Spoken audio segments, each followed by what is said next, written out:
Hello everyone, welcome and welcome back to my channel. This is Lucia Tarot. I am your tarot reader, Stephanie, and today's reading is going to be your next big surprise. We're going to be tapping into the next good news or surprise, whether it's physical, whether it's something more non-physical. We're going to see what good things are coming for you that you're least expecting.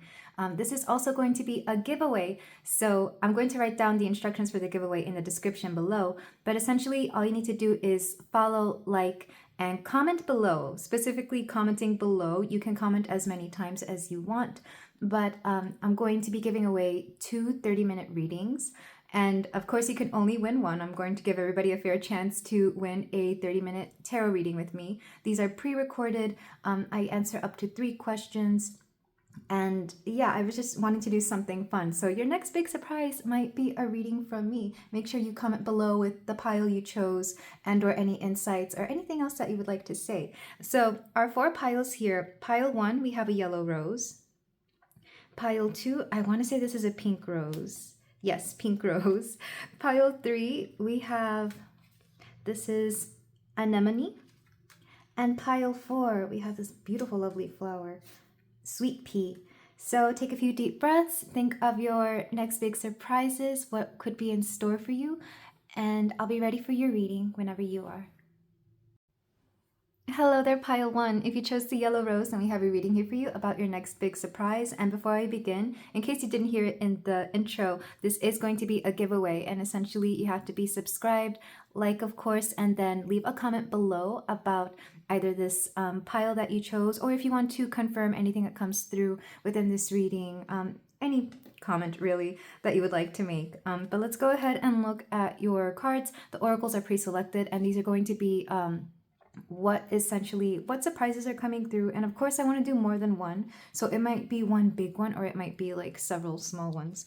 What I was already channeling for you was somebody's gonna make you a meal, and like a really good one, because the yellow rose made me think of the solar plexus, and it's kind of like it's going to be a gift for your stomach. And of course what we eat can also affect our mood, it can affect our vibration. It's going to be a really good meal, whether somebody cooks it for you or maybe just takes you out to dinner. It could even be something small, like a snack. I feel like someone's going to gift you something delicious. So we have yellow rose, platonic love. A yellow rose is a ray of sunshine to give to a friend, and the best way to demonstrate platonic love and care, as well as friendship. A yellow rose means happiness and joy. In China, a number of Eastern cultures, yellow represents wisdom, insight, and harmony.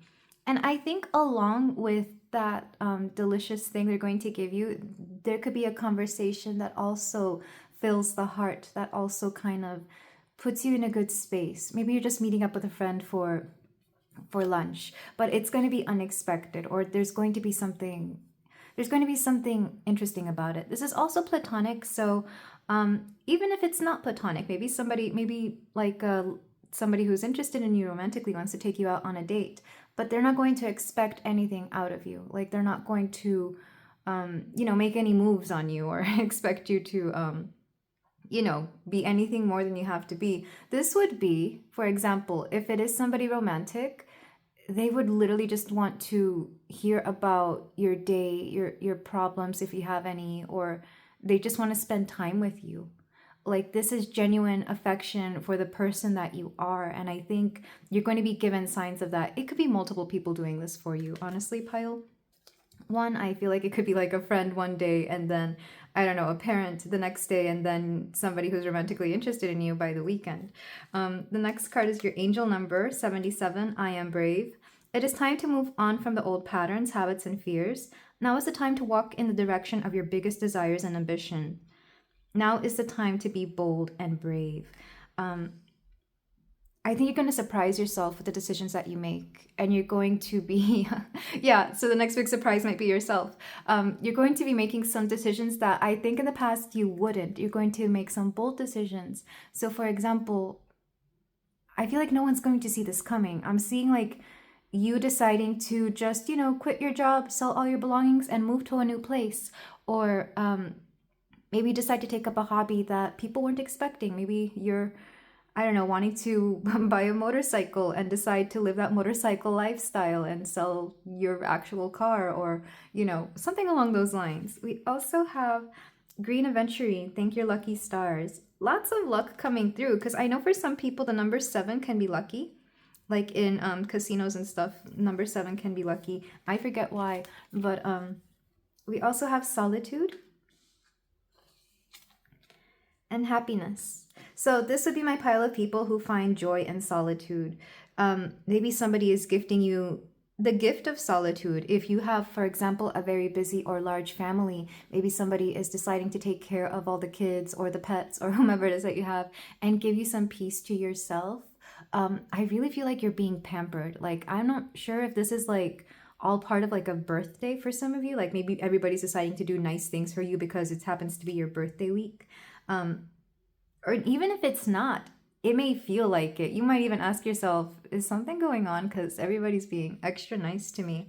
But I feel like this solitude that you're being gifted, if it's not by somebody else, it could just be the universe giving you like a day off from work. Like maybe something happens at the office or in your workspace and you can't come in because, I don't know, maybe they're fumigating the place for some kind of pest control issue, or workplace is shut down randomly and you are given free time to yourself. Or this would be like an appointment being canceled and you had blocked off the rest of your day for that appointment. So it might be annoying at first because you have to work that appointment in some other time, but you get that evening or afternoon off because you it's like the universe is making way for you to have time to yourself, is what I'm hearing. So if it's not other people, the universe will come through for you. And this is going to make you happy. I feel like you really do find you recharge in solitude. We have action leads to success, number 1. And these are dragons. I'm not sure if you can tell because they're kind of small, but these are like Chinese dragons or Eastern style dragons. So some of you could be Year of the Dragon. But I'm also, whenever I think of dragons, I think of manifestation for some reason. At least right now as I'm holding this card, I'm thinking of manifestation because the actions you are taking right now are going to lead to something better. And I think that itself can also be a surprise because sometimes when we put effort into something, it doesn't always pan out the way we think. I think you're going to make certain actions that you didn't realize were going to lead to something a lot bigger, a lot better, a lot more successful than you give it credit for. And then we have small steps, big accomplishments. Again, it's kind of like you're making moves. And the biggest surprise is not only that you are making these decisions, but that they are working out for you. Whether they're small or big, or whether it's just through finding enough time for yourself to make the right decisions, you are being led towards something better because you've decided to make big decisions, bold moves, or certain actions in a certain direction. And I think for a lot of you, you weren't expecting them to take you this way, and they somehow are. And it's going to lead to something better, to a better way of living, or to some of you, more income. And if not more income, then it's going to reduce your expenses. So you will have more income to keep, if that makes sense. Like, I keep hearing for some of you, it might be like a move. So maybe you're moving elsewhere, but the cost of living in that area is far less than where you currently are. So you retain more of your income, more of your money. You could be, again, for those of you who, I'm going to take the example of a motorcycle. You might sell off your car, which your car payment and car insurance were way more expensive than having a motorcycle, which, doesn't take up as much gas, and car insurance is far less. So less expenses there. But of course, there's a trade-off because you don't have the safety of a vehicle, but it might be more fun. So there's like a trade-off here. You will take actions to better your quality of life.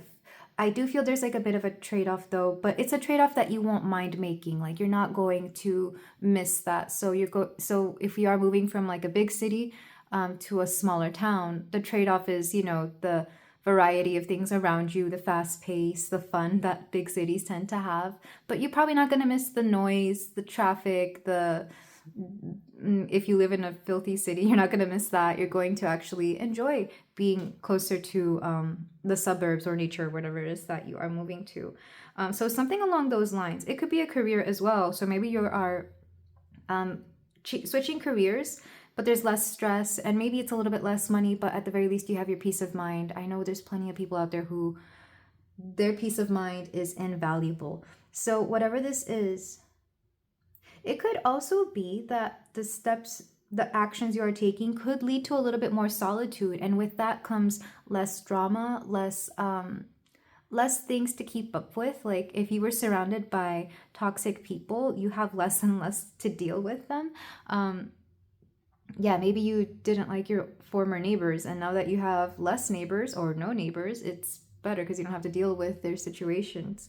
But overall, I see happiness coming for you, pile one. And I feel like, I'm not saying that happiness is a surprise, but the fact that you are happy more often and more easily is probably worth its weight in gold here.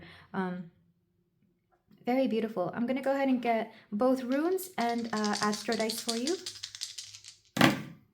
So we have the sixth house. Yeah, so the sixth house is the house of routine. This could be a workspace situation.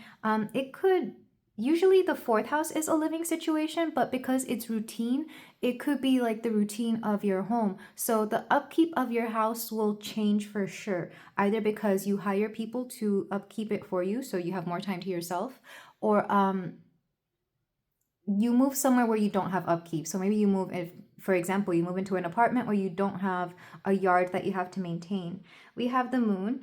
A lot about your feelings is coming into play here. It's all about how you feel and how you nurture. I remember one way to take care of yourself, to heal emotionally, is to act on your moon sign. So for example, if you have moon in Aries, having a good workout would probably help, because Aries is a sign of action. If you have moon in Taurus, eating good food, taking naps, and indulging in life's pleasures, life's little pleasures, can really help out a lot.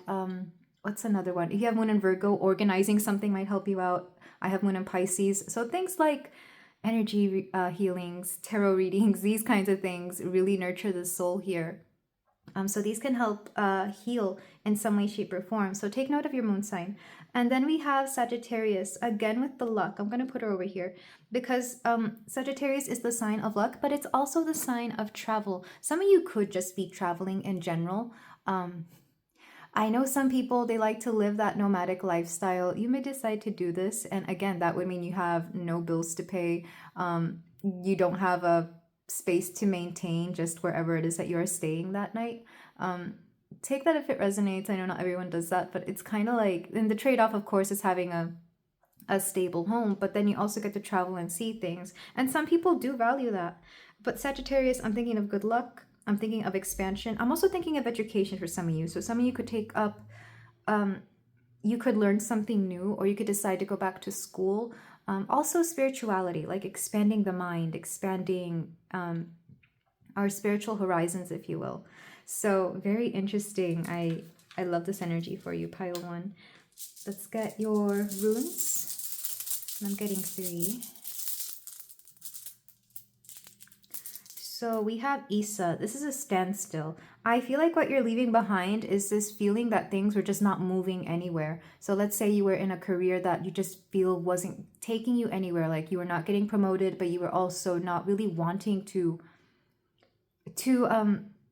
advance anywhere because it felt like all the options were very limiting. There's something you're leaving behind that kept you stuck, essentially. We also have, I think this is Kenas, and this is also a rune of luck. So lots of good luck is coming your way. And then we have, this is Constraint, Naughties. So I feel like what you are actually doing is, some of you are manifesting a way out of a situation that kept you stuck, kept you small, kept you like you just felt that life wasn't being everything that you thought it would be. Or because when I tap into that energy, it's like you feel trapped, you feel small, you feel confined within the limits of whatever was around you, or the limits that people have imposed upon you. And by a sheer stroke of luck, or through making really lucky decisions, you kind of find a way out, because you will look back on this particular event and wonder, how did I even get out of that without losing everything, without making the wrong decisions? It's going to be pure luck, because the universe is hearing you and thinking, Pile one wants to live a better life. Let's find a way for him or her to explore the world, or just explore the limitations that you've set on yourself. It's like, break open those limitations and see what it is that you can actually do. And I'm loving it. It's very expansive. And I feel like you will have a lot of support from friends, from family, even from people who, if you have somebody who is romantically involved with you, I feel like you're going to have their support as well. And that's going to mean everything to you. But let's go ahead and move on to the tarot portion to see more specifically, what other surprises are coming through for you. So, first question is going to be, I'm going to pull 2 cards for the surprise itself. For my pile one, okay, this one flipped over. We have 2 of Pentacles. Okay, your life's off balance right now because it's reversed. You may not even notice it's off balanced, and maybe just hearing this will kind of help you point it out. Or maybe you do know it's off balance and you're like, yes, tell me more. And you will know this because either something will just feel like it's never enough. That's how you know something is off balance. Or you will feel that you're not doing enough. There's something about enoughness here, and it has nothing to do with your self-worth. It has to do with the fact that you are actually, in terms of life purpose, in terms of life goals, you may be disaligning with them. Maybe at some point you were aligned, but you've become disaligned for some reason.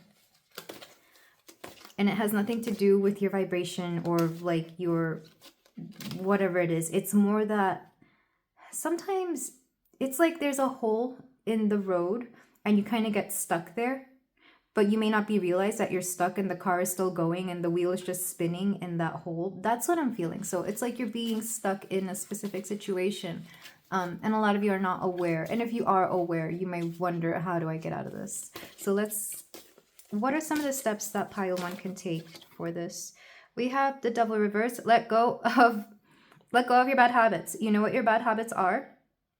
And it doesn't have to be all at once. Start small. So let's say you have a habit of, I'm trying to think of a negative habit, but I don't like to put negativity on anything. But let's start, for example, with like a diet or a whatever it is that you intake. So let's say you drink a little bit too much and you want to cut back to like once a week. Start there. Or if it's maybe you just want to better your health, you want to start cutting things like sugar or maybe carbs, depending on what it is that your body needs. You start small, but you make sure to get rid of the bad habits. And that's going to allow you to think clearly, especially with substances that alter your mind in some way, shape, or form. When you cut back on that, it allows your brain to be more clear about your decisions and about what it is that you want.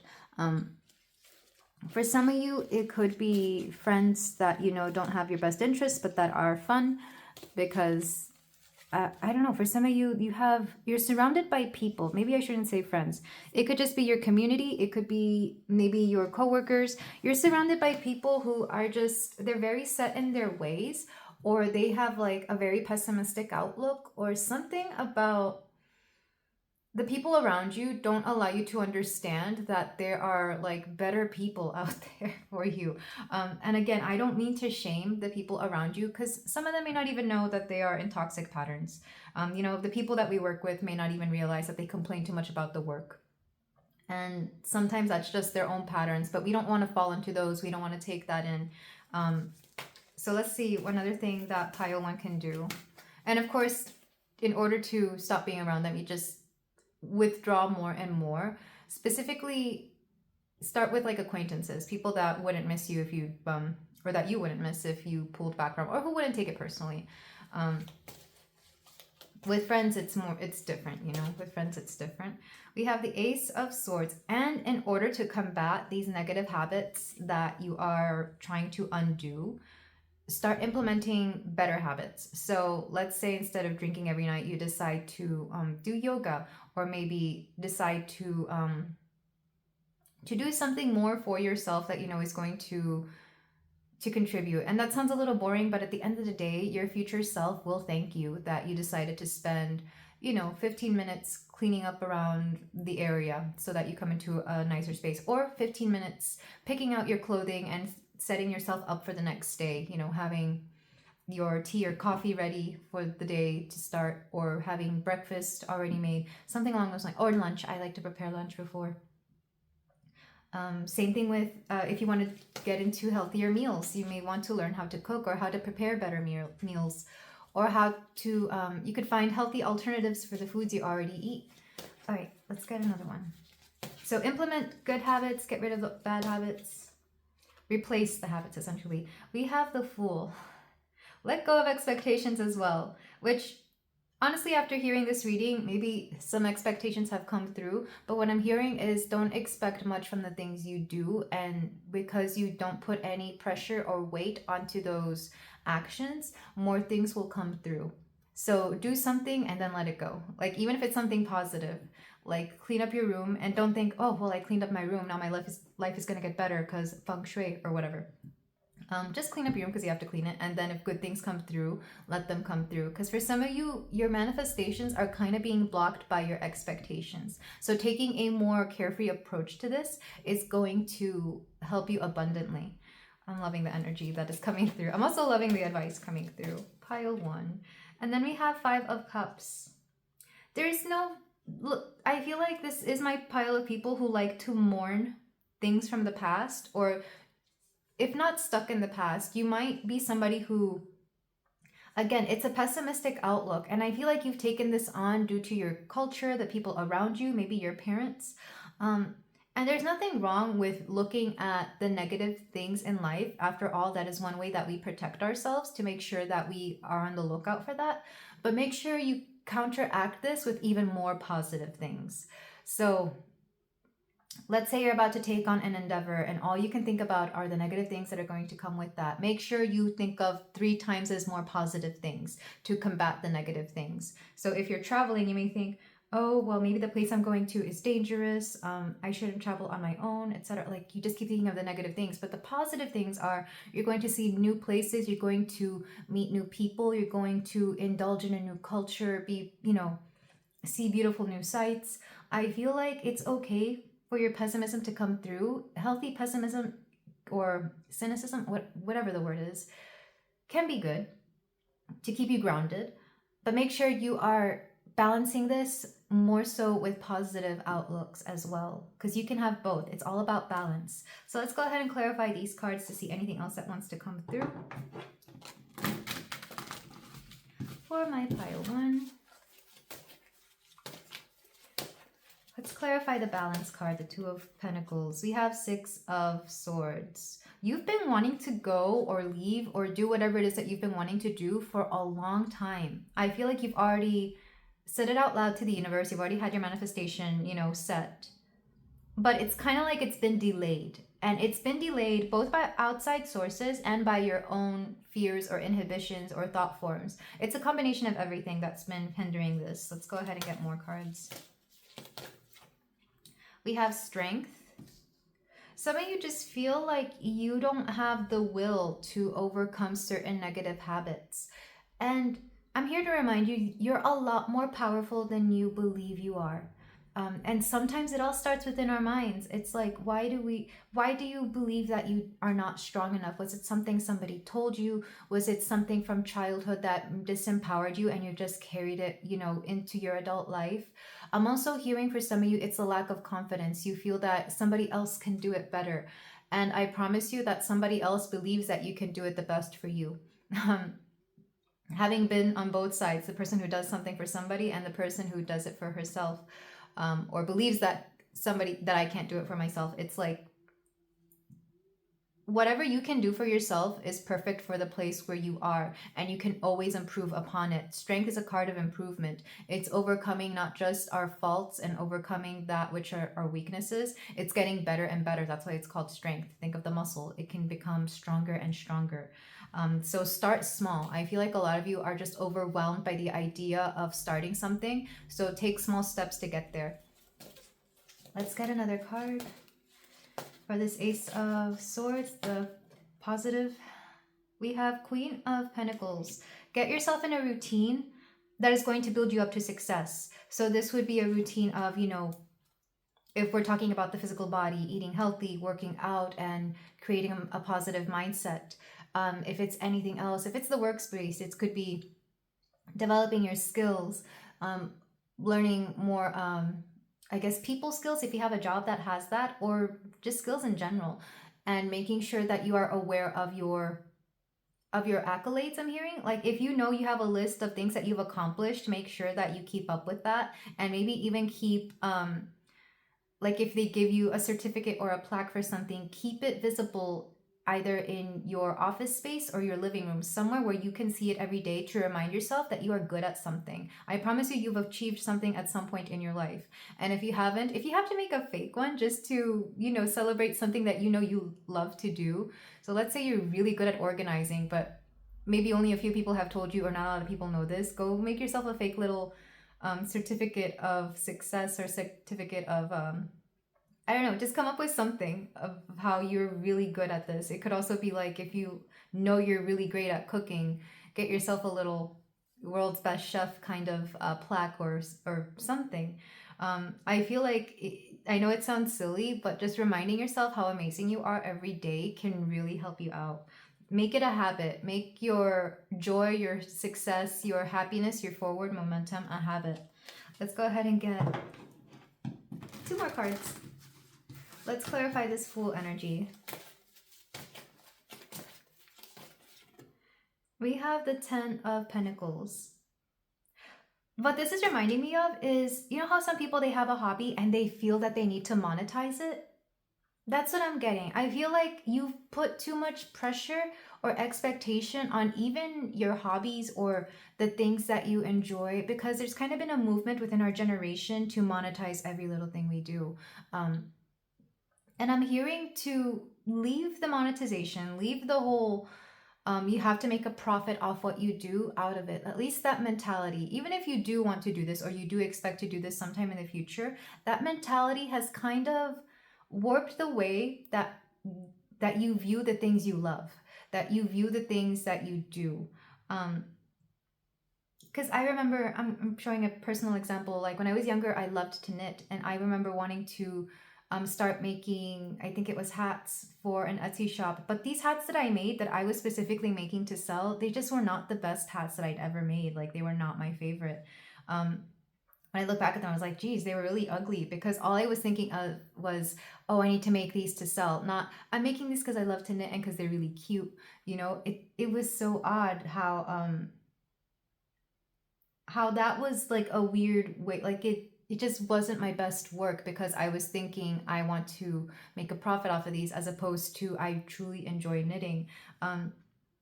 And oddly enough, I was never this way with tarot. I'm literally doing these readings on YouTube because I enjoy them. I really do love doing them, and I love making them for people. I give people free readings all the time. My close friends, my family, anytime they ask, because I love to help them out. I like to see what wisdom comes through. And of course, I don't need the cards because I can channel, but I love the visual presentation because I know other people also enjoy this. Not only that, but my channel helps people who are also into tarot, who like to learn from other tarot readers. It helps people who need clarification. And for some people, I know they just come to see the tarot decks. I know I've clicked on readings just knowing that there's a tarot deck on there. And I'm going to be like, how does that look? How does that shuffle? How is that? So, remember to bring fun into whatever it is that you're doing, because if all you think about is how that's your key to make it big or get yourself out of there, you're coming from a place of lack and or fear, and you want it to come from a place of love. So let's get one more card. Let's clarify this 5 of Cups reversed, because I feel like that's a big one for a lot of you. Okay, pile 1. We have 6 of Wands. For some of you, you feel that success is out of your reach. And the truth is, because the image I'm being shown, we have 5 and then we have 6. It's like you've literally been, and maybe you're going to get annoyed hearing this, but there have been instances where you were literally 1 or 2 steps away from achieving something, but you backed out too soon. You backed out and you didn't realize that if you had just waited another day, week, month, for some of you a year, you would have seen the results you wanted to see, or you would have made a considerable amount of money. There's something here where you were almost there and then you backed out, because that success mindset hadn't been completely within your subconscious, within your psyche. So, and I know this is difficult to it's like, well, how would I know? Like, how much do I have to go? I'm going to get clarification for that. So how would pile 1 know that they are close to success, or how would they know when to give up or when not to give up? We have hope. It's like, no, duh, of course, keep hope.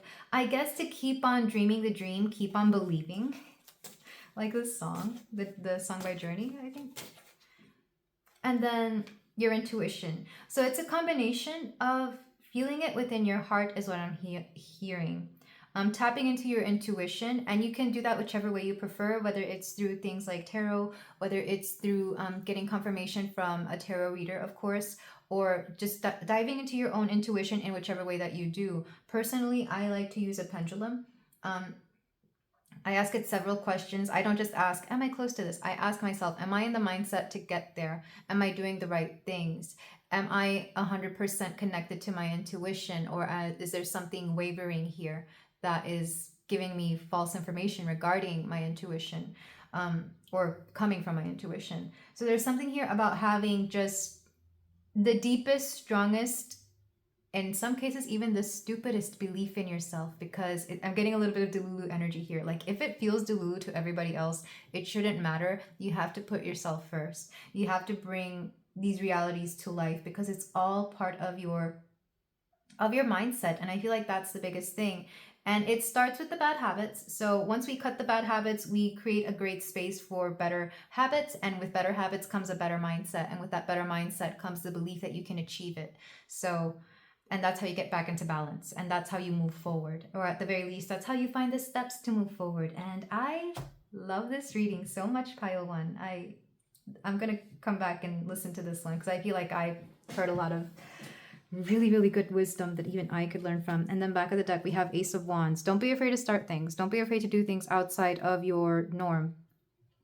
Don't be afraid to do things that you typically don't do, because I think you're going to find that you like certain things that you didn't realize you liked, or you never gave something a chance. And as we mature, as we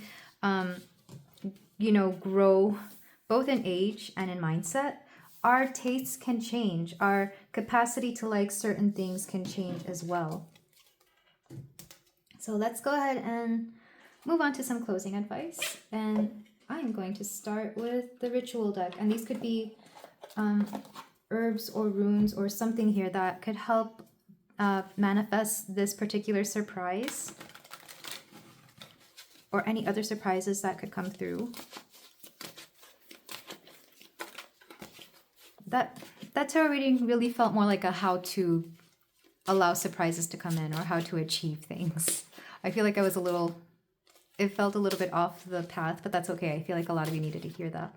We have Clove, honesty, authority, and defense. You know what's odd? I was literally watching a video last night on how clove oil and clove water, or clove tea, I guess, can help improve the digestive system. It's also used for teeth. So people with sore teeth or with like gum disease, it can help out a lot, either using it as like a rinse or drinking it as a tea. So something about clove, and when we're talking about teeth, we're talking about something that, they're permanent. So anytime that any damage is done to them, we can't really do much about them, other than, what's the word? Not preventative care, but care of them, I guess. There's something here about you finding the right remedies to the right things. Of course, the scent of clove could be important. I know some people love that. Like, for example, I used to have a friend who smoked clove cigarettes, and that was my favorite smell, because it didn't smell like regular cigarettes, so I preferred it when they smoked that. I know that's awful. I'm not telling you to tell your friends or I'm not telling you to smoke clove cigarettes, and I'm not telling you to tell your friends, but the scent of clove could be important after all. I know people put it in hams and in oranges, I guess, to flavor it. But something about, I'm also hearing speaking your truth, because we have honesty here.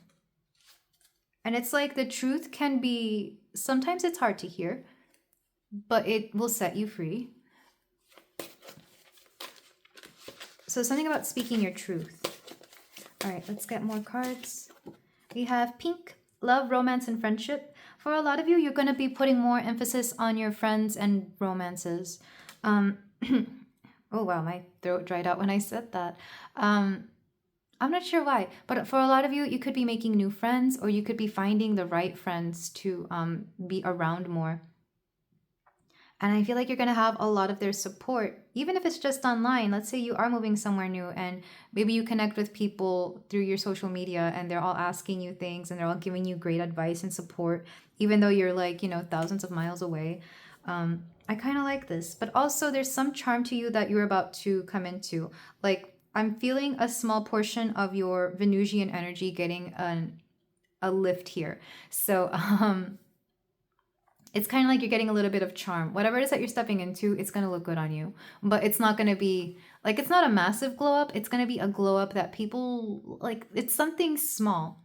Kind of like, you know how when you do your makeup, you do one small different thing that you think isn't noticeable, but everybody compliments you on it. So whether it's like, I don't know, doing your eyebrows as opposed to your actual eyes, or maybe you're wearing like the right shade of lipstick that just kind of changes your whole appearance. It's something small. So there's going to be something small regarding your appearance or even just your aura that is going to bring on the charm, essentially. We also have manas. We have humankind, service, and interconnectedness. Whatever you're stepping into, you're going to become a lot more of a people person, which I know is ironic because we had the solitude card in the beginning, and I do feel this pile really does... you value your solitude, but ironically, what that does is that allows you to it allows you to value people more. I think it's like, for example, if you live alone, you tend to be nicer to people because when you go home, you don't really have anyone to go to. And that's not to make it sound sad. I don't think that's sad at all. It's just that you're able to put up with more people as opposed to living in a house full of people and then dealing with people outside the home. That could be irritable. The opposite could also be true. So maybe you live with a lot of people, but your actual job could be very solitary. So therefore, you get a break from them and you get to focus on the things that you do. Take that if it resonates. Let's get a few more cards. We have the Let Go Oracle, the Let Go Oracle. To see anything you may need to let go in order to allow this next surprise to come through.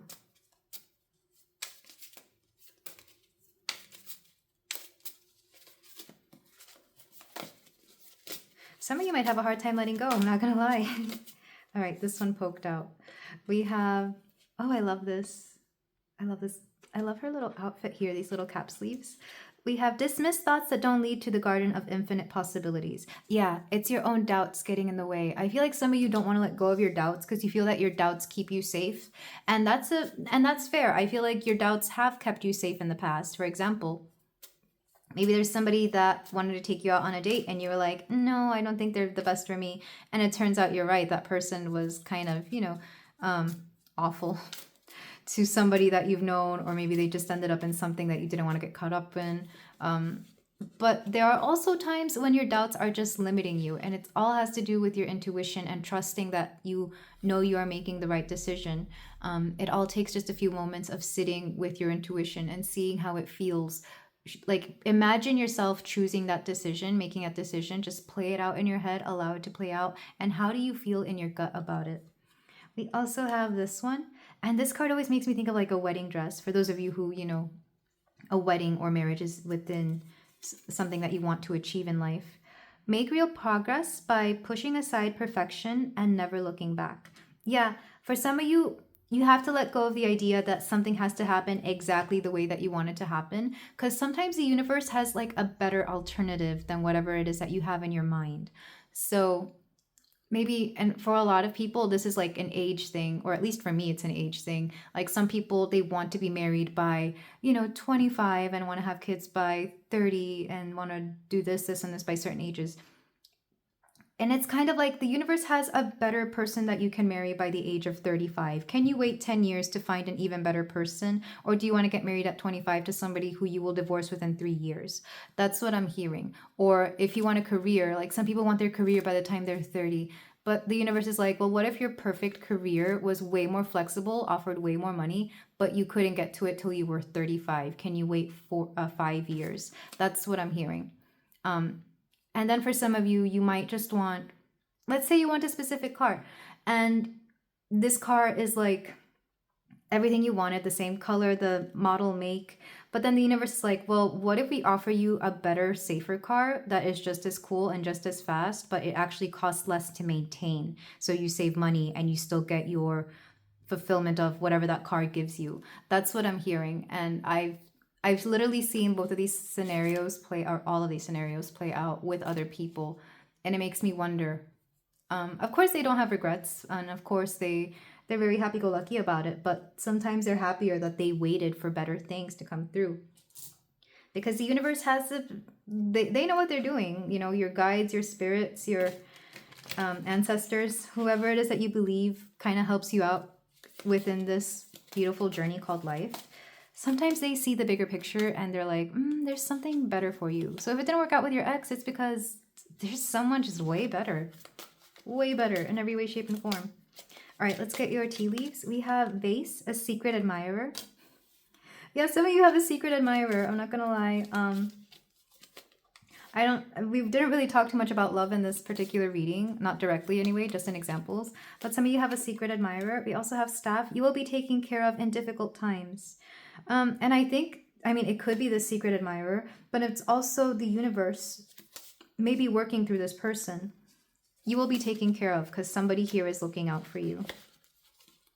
And of course, secret admirer doesn't have to be romance. It could also be like a fan or somebody who is like really into your work, but also maybe they have like a lot more either connections or they just know how to get you to the right place in terms of your career.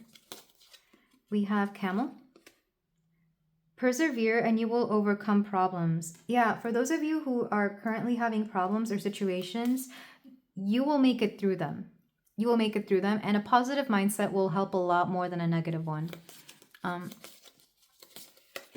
We have Rat, someone working against you behind your back. Like I said, some of you, you're surrounded by negative people, and maybe some of these people just do not have the best interests for you. It could be their jealousy, it could be their whatever, but they're not completely honest to you or to your face. I don't know. Somebody here, maybe some people, they're just haters.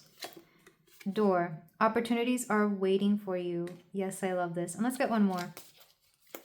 Like, I feel like this has been said multiple times in this reading. Bird, flying, news is on the way. So yeah, there's some good news on the way. It could be from a secret admirer. It could be about these people who have, nothing good to say about you. Or it could be about your problems being resolved. But overall, I see beautiful, wonderful things coming for you, Pile 1. Thank you so much for letting me read for you. Remember to like, comment, and subscribe if you want to join in the giveaway. And I will see you in the next reading. Take care.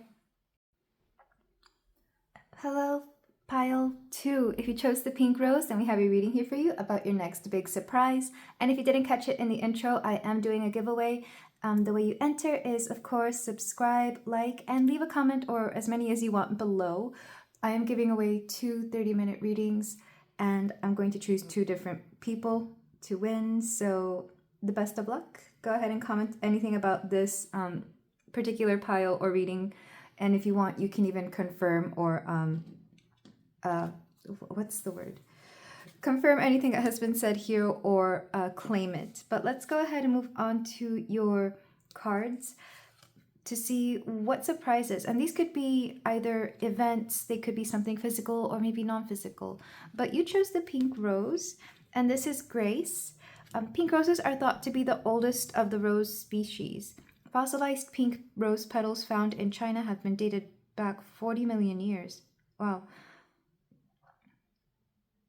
Symbolize perfect happiness. They come in swaths of different shades. Dark pink roses are said to represent gratitude. Lighter hues suggest admiration and grace. Hot pinks mean energy, confidence, energy, and joy. There's something here about, I'm seeing a glow up, because sometimes the way a glowing aura is perceived, some people see it as white or like a golden glow, but sometimes it's seen as a pink glow. And the pink glow typically represents not just grace like this card says, but I'm more seeing like definitely admiration, because I'm thinking of how somebody blushes, you know, you blush with with I guess humility, humbleness, or you blush because somebody pays you a compliment. There is something about a pink glow to you. And another way to see a pink aura, as like one of my former mentors used to tell me, was that it represents pregnancy. So some of you, your next big surprise could be a pregnancy, whether it's your own or somebody else's. And of course, if you don't want a pregnancy, you do not have to claim that. But if this is something you've been wanting, then I feel like this would be a good surprise. Let's get the rest of your cards. We have 999. I am unique. Thank the past for your lessons and leave it where it belongs, so you can make the best of the life that is still waiting to be fulfilled by only you. So another surprise you're getting is that you're moving on from something, or something is moving on from you. It's kind of like if you feel that a whole situation or maybe a person has had a hold on you for whatever reason, you're finally going to move forward. You're finally going to move on from this. Because sometimes we can do all we want to let something go. It might be the other thing itself whose energy is kind of wrapped around us and keeps bringing us back into like an old state of mind, or an old argument, or an old, like something from the past that won't let you go. And of course, for some of you, this could be more internal. This could be you being afraid to let it go. But I feel like we're finally moving forward from this. We also have Amazonite. Trust your instinct. Your intuition is going to come through about something. You're going to follow that gut instinct, and I feel like it's going to lead you somewhere good. And it's interesting how these colors kind of match. Like, this looks similar to the color of the background. We also have love. More pink flowers. This is very interesting, pile 2. I'm kind of seeing a story, but let me get the last card. Master Manifestor. So yeah, a lot of you, you've been trying to manifest this for some time. So like I said, the pink glow could be the glow of like somebody who is admired or somebody in love, which I really like. It could also be the glow, like I said, of somebody who, if not pregnant, it could also be creative energy. There's something here that your next big surprise could be, for some of you, a relationship or true love, or the love of other people, like people admiring you. There's something here very Venusian about this energy, because like I said, these colors match. And one color, I've always associated teal to be something between the throat and it's the throat and not the heart chakra per se, but the higher heart, which is right above the heart chakra. So it's kind of like there's the throat, and right beneath that is the higher heart. So there's something here about admiration becoming like a very commonplace thing. I feel like people are really going to express how much they adore you, how much they may love you as a person, or something about you, maybe your appearance, your work, whatever it is. But because there's kind of a like you're leveling up in the ways that you're able to take in expressions of love. Because for a lot of you, you've been trying to move on from this whole feeling that you can't either that you can't express or accept things like compliments or love and admiration from other people. And in some cases, it could even be that your relationships, your romantic relationships, get a lot more smoother, whether you're in one right now or not. If you're not, of course, this could mean that you may get a lot more admirers, but not just any admirers, not just any, crushes or people that are into you. You're getting people who would make good matches. Like, these are quality crushes or quality suitors, quality people that are coming into your life. So you're not dealing with, people that are into you but you're not into, or people that you're into and they're not really into you. You're getting reciprocity. That's what I want to say. You're getting reciprocity here. And with trust your instinct, it's kind of like you're going to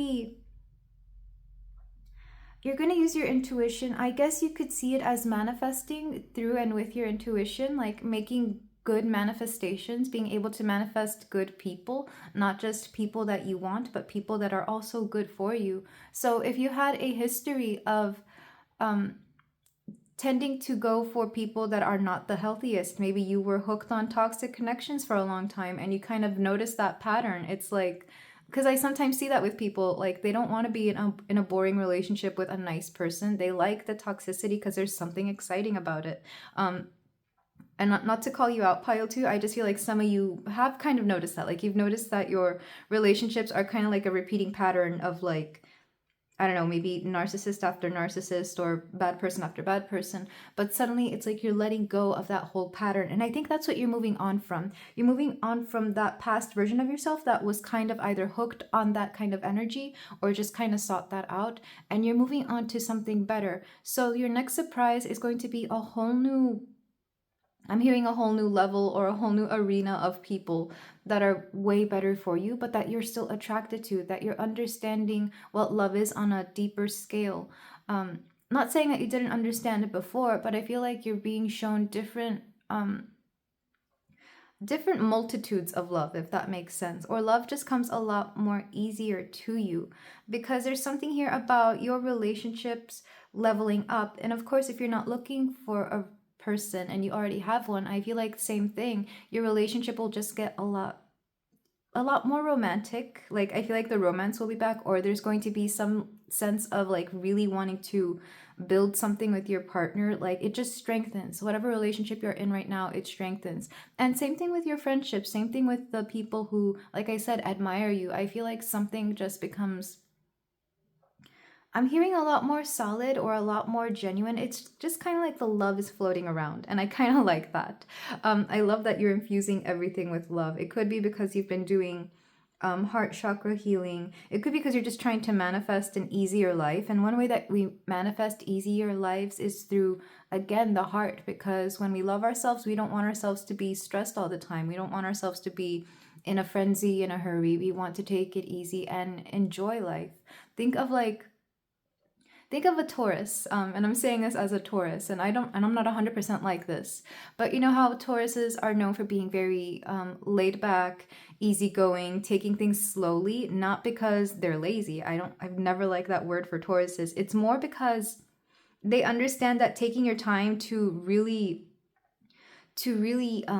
enjoy the space, to really, I'm hearing revel, which means to partake in wonderful activities, to really take the time to enjoy life's small pleasures. That's part of how they love themselves and appreciate or show their appreciation toward the things they are taking their time with. There is a sense here that the love you are about to experience is going to be very different. It's not going to be the hot, passionate love that you may be used to, or even the, I'm hearing the traumatic love. Maybe for some of you, love has been traumatic.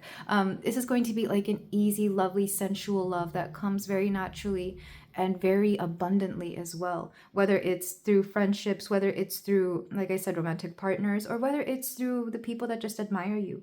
I'm really loving this energy. And I feel like it's going to be rather long lasting as well, because I'm not getting a feeling of it stopping. Like for some of you, or maybe some of you have experienced love like this that only lasts, I don't know, a week, a month or so. This is going to be like a habit that you create, is how to truly enjoy love here.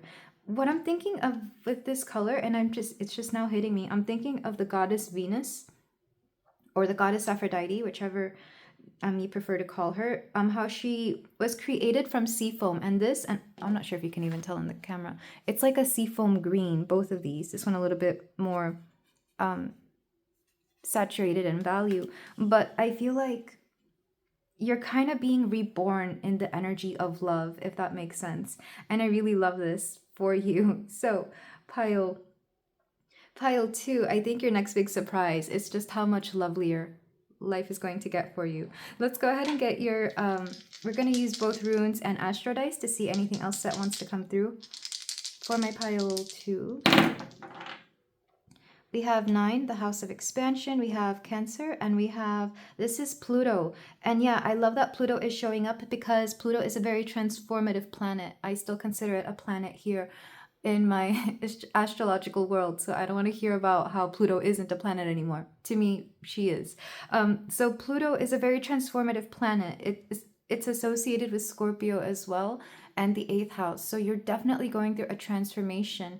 And I feel like it's one that you've been wanting to go through for some time. And I feel like regardless of what you've been trying to manifest in the past, maybe you were not trying to manifest love, but for a lot of you, the one thing that was getting in the way of your manifestations coming through was the fact that your heart chakra was blocked. And this is why you're being kind of thrusted into this beautiful energy of love, regardless of whether you care for it or not. It's because you've needed to learn how to love yourself and love the things around you in order to really appreciate the beauty of life. And that's how you allow certain manifestations to come through. It's through raising your vibration, of course, or through being in a vibration more authentic to yourself. And there's nothing more authentic to yourself than learning how to truly cherish and value yourself. I'm also hearing for a lot of you with the ninth house, you've kind of been relearning. Oh, and I just not realized. Yeah, so for a lot of you, 9 is a lucky number. 9 is a lucky number, or you could be a life path 9 as well. And life path 9s tend to be, a life path 9 is a people person. They tend to know a lot of people. They're very social. So you probably already are in a space where you're surrounded by people, or at the very least, you seem to know somebody for everything. And I'm not saying that you're necessarily extroverted. I've known introverted life path 9s. They're rare, but they exist. This could be like you have a large online community, or you seem to, I'm getting a bit of a somebody who, it's like you lead your group, but you're not aware of this. Like people just automatically want to make you their leader because you seem to know what you're talking about, or you seem to really know everybody or know how to get along with everyone, or you may just like you may be the one person that unites everybody. Like everybody kind of knows you, so you're the person everyone goes to. So it's kind of like a reluctant leader energy, but you kind of have that. So yeah, you have a large network of people, whether you realize that or not, or you may come into that. With Cancer though, I'm getting a very introverted energy. Well, it's interesting because I feel like Cancers are the ultimate ambiverts. They like to keep to themselves because they have that outer shell, but they also like to make sure that everybody feels accepted, loved, cherished. They're very much family people, whether it's through their own created families or through their actual families. So it's kind of like, yeah, and that would make sense with this reluctant leader energy. I feel like you really bring people together and you make everybody feel at home. This could be something you already innately have, or something you could be coming into, where you just get this energy of feeling the need to protect everybody or to make everybody feel heard, accepted, wanted. It's very beautiful energy. And I feel like this is part of the reason people are really expressing their gratitude and admiration toward you. So, and this is a big transformation because I feel like for a lot of you, you've never really been this way, but there's something here that's going to call you to step up. And you're not going to see it as like a reluctant burden. You're going to see this as, it's like you're taking responsibility for this. It's like, well, somebody needs to lead and I don't mind doing it because I want everybody to be taken care of. I want everybody to feel safe. I want everybody to be cherished, essentially. There's something very lovely about your energy pile too. It's like I'm thinking of like a mother hen watching over her baby chicks, and you kind of want to do this with the people around you. Or you could for some of you, you could actually really be wanting to step into this leader energy, and you take it with a lot of gratitude and responsibility. Like you wouldn't be somebody to mishandle this kind of energy. So this is very interesting. But if this sounds like a surprise that you are willing to accept, if this sounds like a wonderful surprise that you would love to have, oh wait, I forgot the runes. I've been doing that in all the readings so far. Let's get your runes. I'm gonna get 3 for pile 2. Okay, we have, this is not Fehu, what are you? We have Anzu's wisdom. Oh, I like that. I feel like your intuition is really spiking up within the next, I'm hearing the next 9 days, 9 weeks, or 9 months. And oh, 9 months. I just now realized that as well. So for some of you, if you've been wanting a pregnancy and that's your next big surprise that you actually get one, yeah, it could be the next 9 months. In fact, yeah, and with Cancer energy, the sign of the mother, take that only if it resonates. I'm not here to tell you that you're getting pregnant, pile 2. But if you don't want a pregnancy and you don't want that to be a surprise, do take the proper precautions.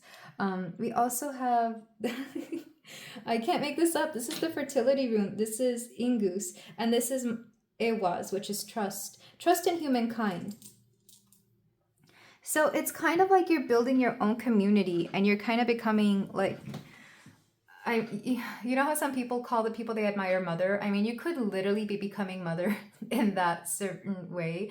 But for some of you, you could be, for example, if you are having a kid, I feel like you could find your community where you know you will fit in, where you know the people are have the same values as you, and they also have kids, so you'll be able to get some advice and help from them. Um, and even if you're not, I feel like this could be you finding your community, because this is like people that you trust, but not just that, it's also humankind and the love and trust and dedication people have towards their fellow man. And then with Ingus, it's fertility. So you could see it again as a pregnancy. But I'm also seeing again, this could be love, people that like show their love and appreciation for you in physical ways. And of course, you could take that in the 18 plus way, but it could also be people demonstrating their admiration towards you in small acts of kindness, or just doing favors for you, or just, you know, verbally saying it how much they adore you. It could also be creativity, because I've always associated fertility with creativity. Because you know how when kids are smaller, like I see moms at their most creative because they're always trying to come up with like little games, or trying to set up like the first birthday or the first few birthdays are always the most, at least how I grew up and how I see it sometimes, they tend to be the most DIY birthdays I've ever seen, and they end up being so beautiful. So there's something about children and creativity. I'm thinking of the fifth house as well, and Leo energy, which is right next to Cancer. So some of you could be on that cusp. But I'm also thinking of creativity here. So for a lot of you, your creativity could also have a spike. It's like your intuition, your wisdom, your instinct, and your creativity come together to create something, and that could be your baby, a new creative project. So I really love it. But the key thing is that you're going to have other people involved in this, or that other people will really support it, because there's something strong about the community at large that is going to come through for you. Pile 2. Oh, I really love that. I'm glad I got the runes here. So let's go ahead and move on to the tarot portion to see more, a little bit more closely, what your next surprise could be. And this could be an elaboration on this, or it could also be something new or something else. So my pile 2, your next big surprise. We are using the Empyrean Tarot. So pile 2. Next big surprises. Let's do outer and inner. Okay, yeah. Okay, so on the outside, the external surprises. What's going on for my pile 2? We have the Wheel of Fortune. So in general, good luck. In general, also, I'm kind of hearing manifestations that haven't come through, but that have been fated to come through for you. It's kind of like there were certain things that have been fated in your life to happen, but you had to be an active participator, an active, or you had to activate it. I keep hearing that, active or activated. So maybe you were always meant to, for example, travel the world, but you also have to be the one who goes, you know, you have to apply for your passport, buy the ticket, and make sure that it happens, and it'll happen for you. And it'll come very easily. And the way you know something is fated for you is because it happens very effortlessly, like without too many problems, or without you feeling like it's a big burden. Like it feels burdenless, if that makes any sense. It feels like it flows easily. But you also have to be able to accept it. It's like, yes, you can have it, but you have to accept it as well. Let's go ahead and get one for your inner. So we have, oh, this is the Knight of Pentacles reversed. I see things speeding up for you. Like, and I know this is odd because in the oracles I was saying how you're going to take your time with things, but at the same time I see certain other things kind of speeding up for you because you decide to take your time and be gentle and slow with certain aspects of your life. Everything else will have the time to speed up. It's kind of like you're giving attention to the love aspect of your life, or the friendships, that whole fifth house energy that I was feeling. You're giving attention to that, so that allows everything else in your life to speed up, so your career could actually advance while you're focusing on this particular on the love and admiration you're getting, or your abundance, your money could actually multiply again because you're choosing to love yourself. So this is a very interesting feeling, or not feeling, this interesting, I guess it is an interesting feeling, but it's an interesting scenario that I'm being shown where because you are focusing on one aspect of your life, everything else speeds up. If that makes sense. It's like, I don't know, it's like you're focusing on something and everything else has the time to work. And I'm being shown like a body part, like the way the body is. Like if you decide to focus on working on certain parts of your body, the rest of them will fall into place. Like maybe if you had a bad back or bad hips, if you decide to focus on them through either chiropractic work or through, I do yoga, or through strength training, it's like the rest of your body just kind of falls in line with that, because now that you've strengthened a particular body part, the rest of them kind of either they fall into place, like either I don't know, it's like you're realigning aspects of your life. I keep being shown like chiropractic work or the gym. So I hope that made sense. It's like a domino effect. Like you knock down one domino and everything else falls into place. All right, let's get anything else that you can do to how to handle this next surprise is what I'm hearing for some of you, because a lot of you may not know what to do with this attention you're getting. We have the Five of Pentacles. You come from a lack mentality where you feel that you don't deserve something, or you feel that you haven't earned something. And everybody deserves admiration. Everybody deserves attention. That's not something you have to work for. I'm thinking of like how maybe this is why the pregnancy visual kept coming through. When babies are born, they don't have to ask to be adored and loved. They just are, because they're cute and small and tiny. But that's how people should always be. Like everybody deserves to be adored and loved because they are a human being with a beautiful human heart that is capable of wonderful things. And if the love we give to people can make them better people, then it's better to just keep giving it, as opposed to, hating on people for absolutely no reason. I feel like the people who hate the most are people who actually hate themselves or hate their circumstances, because there's something here about jealousy. Because I know that some of you are thinking, oh, well, this person hates me, or this person had something negative to say about me. That person hates themselves. Like, point blank, they just do not like themselves or some aspect of their life. And they decide to take it on other people. So anywhere where people have made you feel that you are less than, that's really themselves. That's their lack of whatever it is that they think you lack. People can be very telling on themselves by the things that they say. Let's get more cards. So that's one way to handle it. What's another way? We have the Seven of Wands. I'm going to get another card to clarify that one, because I feel like the universe is kind of calling you out, pile 2. The Star. Okay, yeah, it's like you're resistant to this, because the Seven of Wands it's taking up responsibility. Like I said, you're going to step into something, but you're going to feel like you don't deserve it. This is very much like a hero's journey type of story going on here. Like where the hero gets called into action, not through choice, but because they have to. And I feel like for whatever reason, you're not really going to choose to go into whatever this is, whether it's, again, this attention that you're getting from people, or the needing to lead. You may not be wanting to accept this, but it's meant for you, because with the Star and the Wheel of Fortune down here, it's part of your destiny to step into either the limelight, to step into a position of power, or to step into a position of authority. And the reason is because you're not tyrannical. And people seem to think that people of authority need to be very controlling, that they have to be, control freaks, that they have to be demanding, that they have to be bossy. Like, that's not what a true leader does. What a true leader does is make sure that everybody is heard.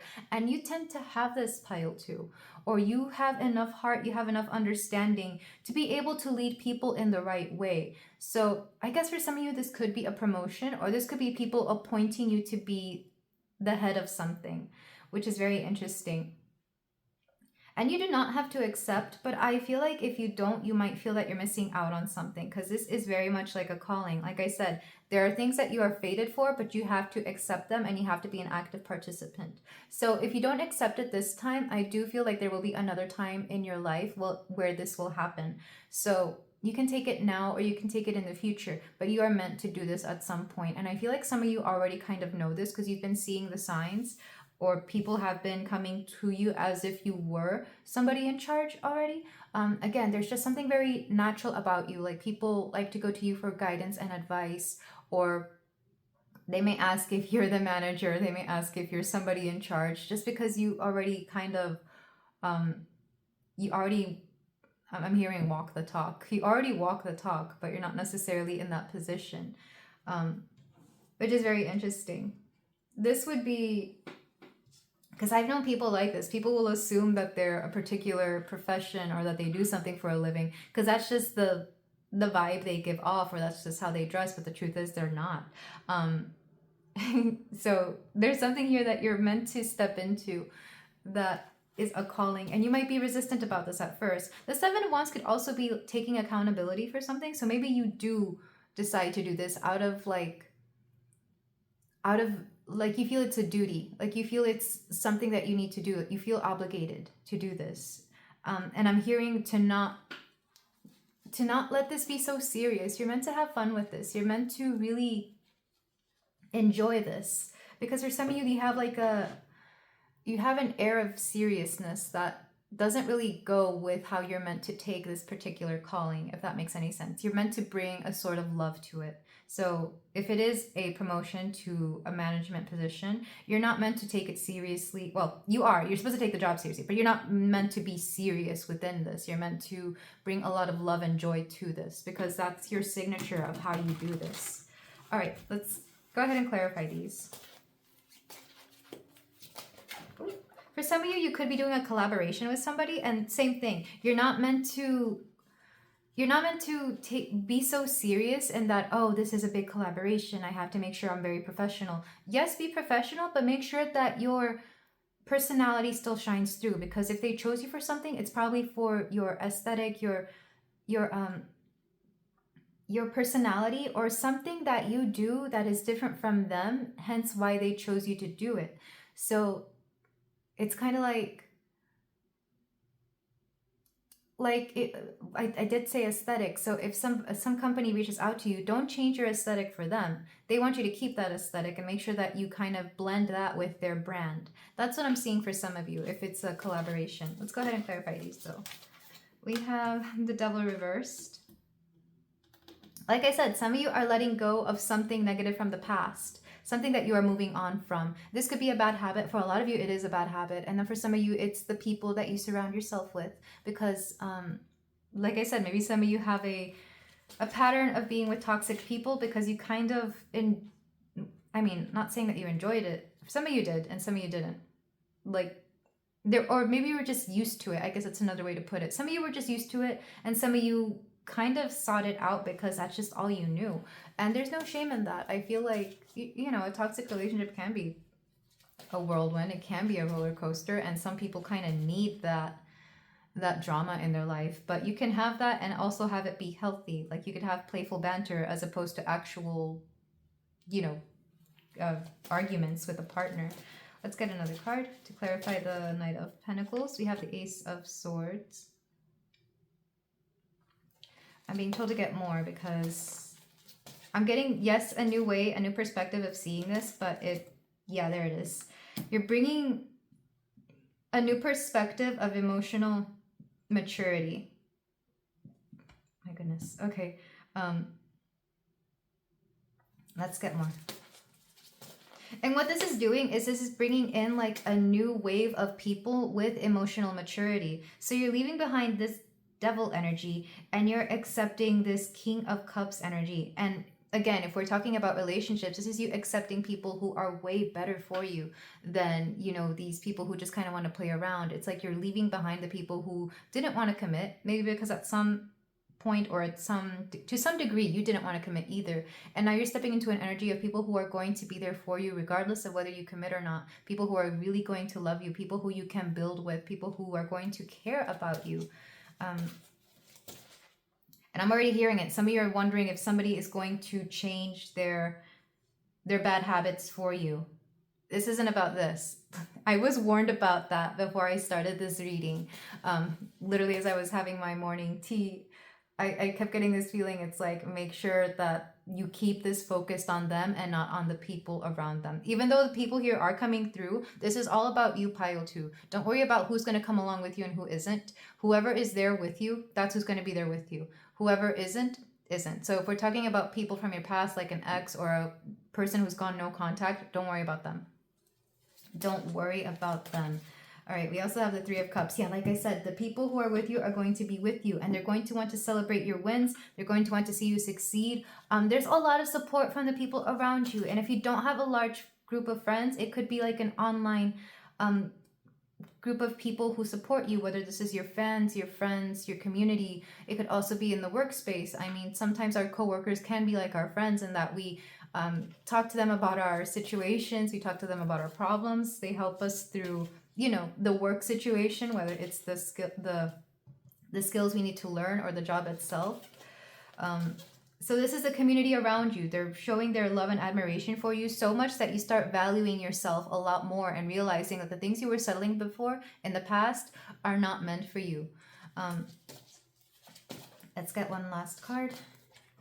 We have the Knight of Swords. I see you leveling up your communication. I see you leveling up the way you express yourself. For a lot of you, you're finally stepping into your voice. I feel like that's why the teal color came through, because a lot of you are learning how to express your gratitude for sure, but also like if some of you had trouble in the past with being very honest about yourself and your opinions, I feel like that's going to start changing. That's going to become a lot more easy for you to express how you really are. And back of the deck, I'm not taking it reversed, even though I wanted to come through. It's the Ace of Cups. Yeah, it's like you're learning a new language of love. 8 of Pentacles and Page of Cups. And this is something you deserve. You deserve to have all the love in the world, Pile 2. You deserve to have all the admirers in the world. There's something that you do here, stepping into your authenticity, that is going to allow people to see you for who you truly are, and they're going to love that person so much.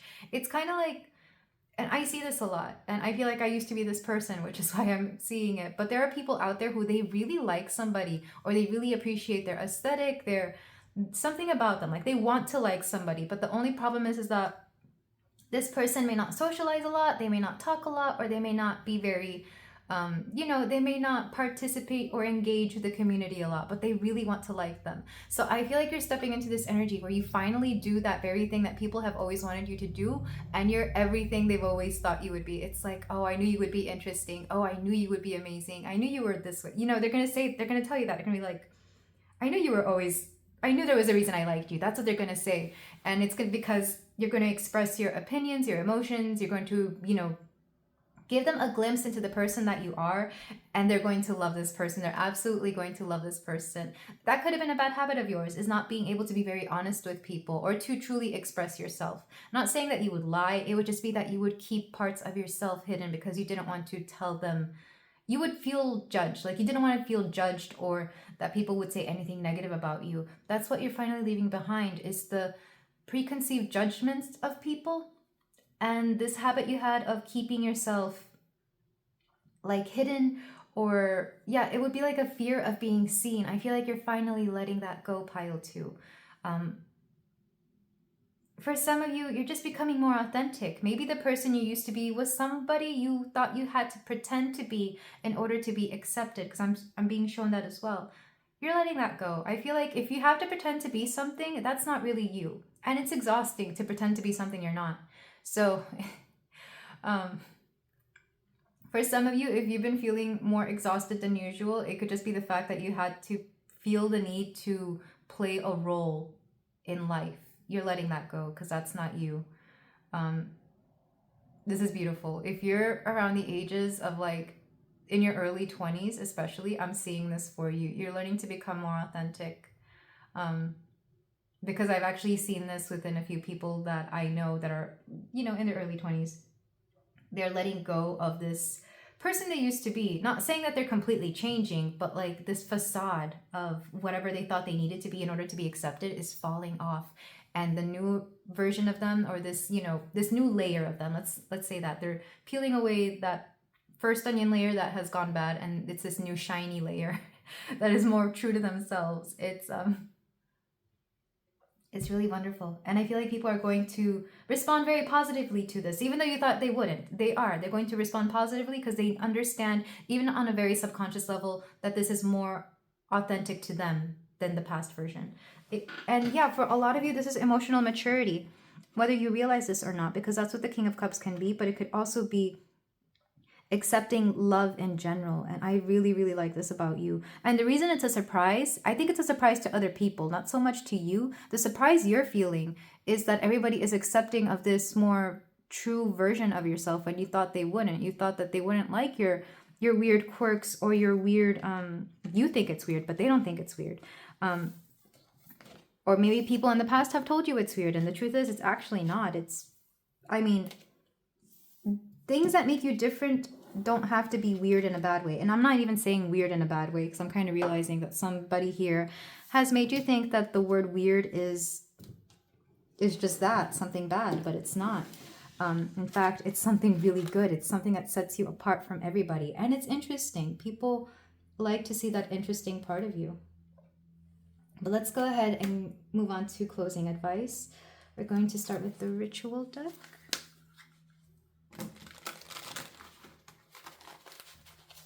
For my pile 2s. We have Clove. This came out in pile 1 as well. Honesty, authority, and defense. I'm being told to take it differently here. Definitely the honesty. Like I said, you're going to be a lot more honest with the kind of person you are. We have the signs Aries and Leo, so you could have this in your chart. But I'm also getting Capricorn because I associate cloves with teeth, and teeth, the skeletal system, is something that Capricorn rules over. The skeletal system and the skin system, whatever it's called, the skin. So don't be surprised if your skin starts changing, or if you're something about your bones, because I was talking about chiropractics earlier. It's kind of like everything falls into place. Everything gets readjusted. Let's get another card. The scent of clove could also be important to you, or it might be like a really empowering scent, if you like it, that is. I know I do. Oh, okay. Very strong ringing in my left ear, the feminine side. Oh, okay. So some of you, if you feel the need to step into your masculine energy, clove would be a good scent for you. Yeah, I guess that makes sense. It's a masculine scent. At least to me. Let's get another card. We have sacral, desire, euphoria, and expression. Oh, and here we have Scorpio and Cancer as well, which I already mentioned earlier. Like I said, a lot of you, you're getting a lot more creative. This is your creative sector. This is where you create not just human life, but anything else that comes from your imagination, or that you're able to build, or that you're able to do. A lot of you, you're becoming a lot more active as well. So don't be surprised if your body changes because of how you start to move. Maybe you decide to hit the gym, whether it's for health reasons or for whatever reason you prefer. But you're going to be a lot more active. You're going to start seeing a lot more things come through. It's just like you're doing more because of, again, the authority that you're being given may allow you to do more.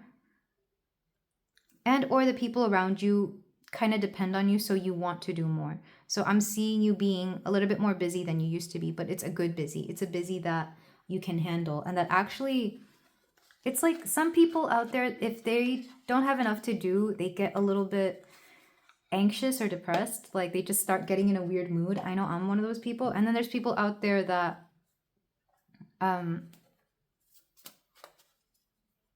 yeah, I feel like you're stepping into that energy where you are learning to appreciate the activity that you do. Like it's keeping you from having to become stagnant, essentially. Okay, let's get one more. The let go cards. We have this one, and she's being splashed by like water. You know what? This does remind me of the birth of Venus because, like I said, she was born in foam, from sea foam. Let go of all aversions, meet every challenge, and flow with life. Yeah, that's perfect. I feel like you're going to meet every challenge and flow with it and take it on. And you're not going to feel like it's burdensome. You're not going to see it as like a problem. You're going to see it as something to overcome because you know you can. We also have this one where she's also like being surrounded by water. You are willing and able and won't give in or stop hoping. Enjoy your journey to love. Yeah, there's a very it's like a relentless energy that you have to see the world be a better place or to make your dreams come true. And water is also associated with the sacral in that it is it's creative energy. It's like allowing things to flow, allowing things to come through. Without water, we can't really grow a lot of things like plants or even us as humans. We need water to thrive. So I feel like there's going to be an easy flow of life coming toward you, pile 2. And it's very beautiful. And then the last cards are the tea leaves.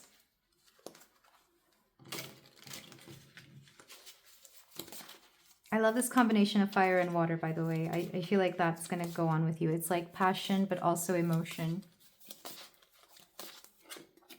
We have flute, disappointment in a friend or lover. So yeah, I feel like this is whatever you're leaving behind. You've been disappointed by somebody in the past, but you're moving on. We have broom, new home, new attitude. Yeah, even if it's not an actual new home, it could just feel like you're wherever you live is going to be a new space and you have a whole new attitude about it. Sometimes our surroundings can impact the way we are. It can impact the way we the way we present ourselves in life. We have key, successful outcome to your problems. Yes, I was feeling that very strongly. Forest, muddled, unclear thinking. Why do we have muddled, unclear thinking? 4-leaf clover, great good fortune. I feel like there's something from your past energy that was making you have like very muddled thinking. Like it could have been the influence of past people or past relationships that kind of left your mind a little foggy. It's kind of like, and I get this a lot with people, especially very manipulative people. They like to attack the third eye, whether they realize it or not, whether you realize it or not. And a lot of you might, just because we do have a lot of very empathic people here. But when people want to manipulate somebody, it goes through the third eye. Sometimes the crown chakra as well, but the third eye, because our third eye allows us to see truth. It allows us to see the honesty of somebody. And when they want to make sure that you don't see it, you'll start feeling like weird sensations in your third eye. Sometimes it's a sharp jab. Sometimes it's more like I'm seeing like a greasy dish that you have to clean and, you know, scrub, or like a dirty window. So if you ever feel the need to clean out your third eye, you could just envision it as a beautiful window and just start, you know, spray the Windex, clean it off. We have seahorse, family matters. So for some of you, this could involve your family as well. And I do love seahorses because it's the man here who carries the baby. So something about gender roles or, again, emotional maturity, especially if you're a man or if you're dealing with men, there's going to be a lot of emotional maturity coming from them or coming from you if you're a man here. Yep, there we go. Fair man. Dealings or relationship with a man with blonde, gray, or white hair. And if not blonde, white, or gray hair, it could just be lighter hair color for their ethnicity. But I'm also thinking of a fair man, like somebody who is fair in that they are, you know, they have a good sense of morals or justice. So you could be dealing with somebody like this. They could also be a Libra. But this is where I leave it, pile 2. Thank you so much for letting me read for you. I almost said pile 4. So if you were already called to pile 4, you might want to go to that pile. But thank you so much for letting me read for you. If you feel like doing so, like, comment, and subscribe, especially if you want to be in the drawing for the giveaway. And I will see you in the next reading. Take care. Hello there, pile 3. If you chose the anemone, then we have a reading here for you about your next big surprise. And if you didn't catch it in the intro, I am doing a giveaway in this particular reading. All you have to do is subscribe like and leave a comment down below. And the prize is going to be a 30-minute reading from me. I'm giving away 2 of these, so 2 people will have the chance to win this. But let's go ahead and see what your next big surprise is. It could be a reading from me, so I wish you all the luck. So you actually got 2 of the flower cards. I didn't realize this whenever I was filming the intro. So why I chose anemone over this, I think this is a ranunculus. I'm not sure, but let's look at both of them. So I do kind of have a song for you. Well, this is it's just a song stuck in my head. But there is something about romance coming through. I feel like for this particular pile, there is something romantic in the works. It may or may not be a surprise. If you're already in a relationship, I feel like it's something that they're going to surprise you with. And if you're currently single, I feel like you could have something romantically surprising. But let's start with the anemone. We have anticipation. With their black centers and soft white petals, anemones are seriously striking. An anemone's predominant meanings are positive anticipation, excitement, and expectation. They can be given to say, I cannot wait to see you, or I long to be with you. Oh, that makes so much sense. So for some of you, your next big surprise is that somebody is going to come to see you. Somebody, it doesn't necessarily have to be romantic. It could be like a family member or a friend, but somebody that you weren't expecting to be there is going to be there. And I hope I don't ruin a surprise in that way. But for some of you, there's an anticipation of seeing somebody, or even if you already know you're going to see somebody, there could be something else along with that particular meeting that is going to be a surprise. We also have ranunculus for attraction, and there it is for some of you. Somebody is attracted to you, that's for sure, and it may or may not be a secret. If you're harboring a secret crush, ranunculuses are the perfect way to reveal your true feelings. Their meanings include charm, attraction, commitment, and everlasting love. And say, I hold you close to my heart. They grow in a range of colors. Let's see. But yeah, I feel like for some of you, there's going to be a surprise attraction. Like you're going to be surprised to find out that somebody has a crush on you, or somebody may come through and actually like do something about it. Yeah, I feel like, I'm not sure if it goes hand in hand with the other surprise of you meeting up with somebody, but I feel like somebody here is really into you, and that's going to be surprising. Let's go ahead and look at the rest of your cards. Oh yeah, you also got 2 of the gemstone cards. We have clear quartz. Get crystal clear about your intentions. Moonstone, roll with the tides of your heart.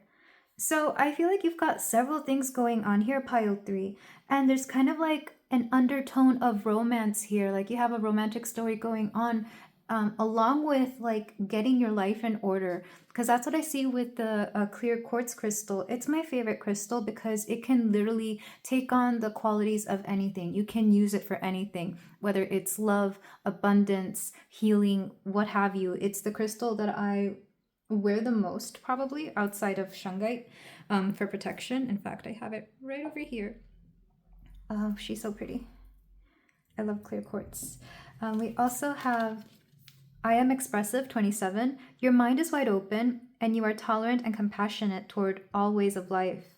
You value freedom of expression and want to improve the conditions of people, whether in your community, country, or the world at large. So there's something here about your expressiveness, helping people express themselves. I feel like you really empower people, and that's going to be like an odd side effect of you tapping into your power, stepping into your power, and really commanding a room.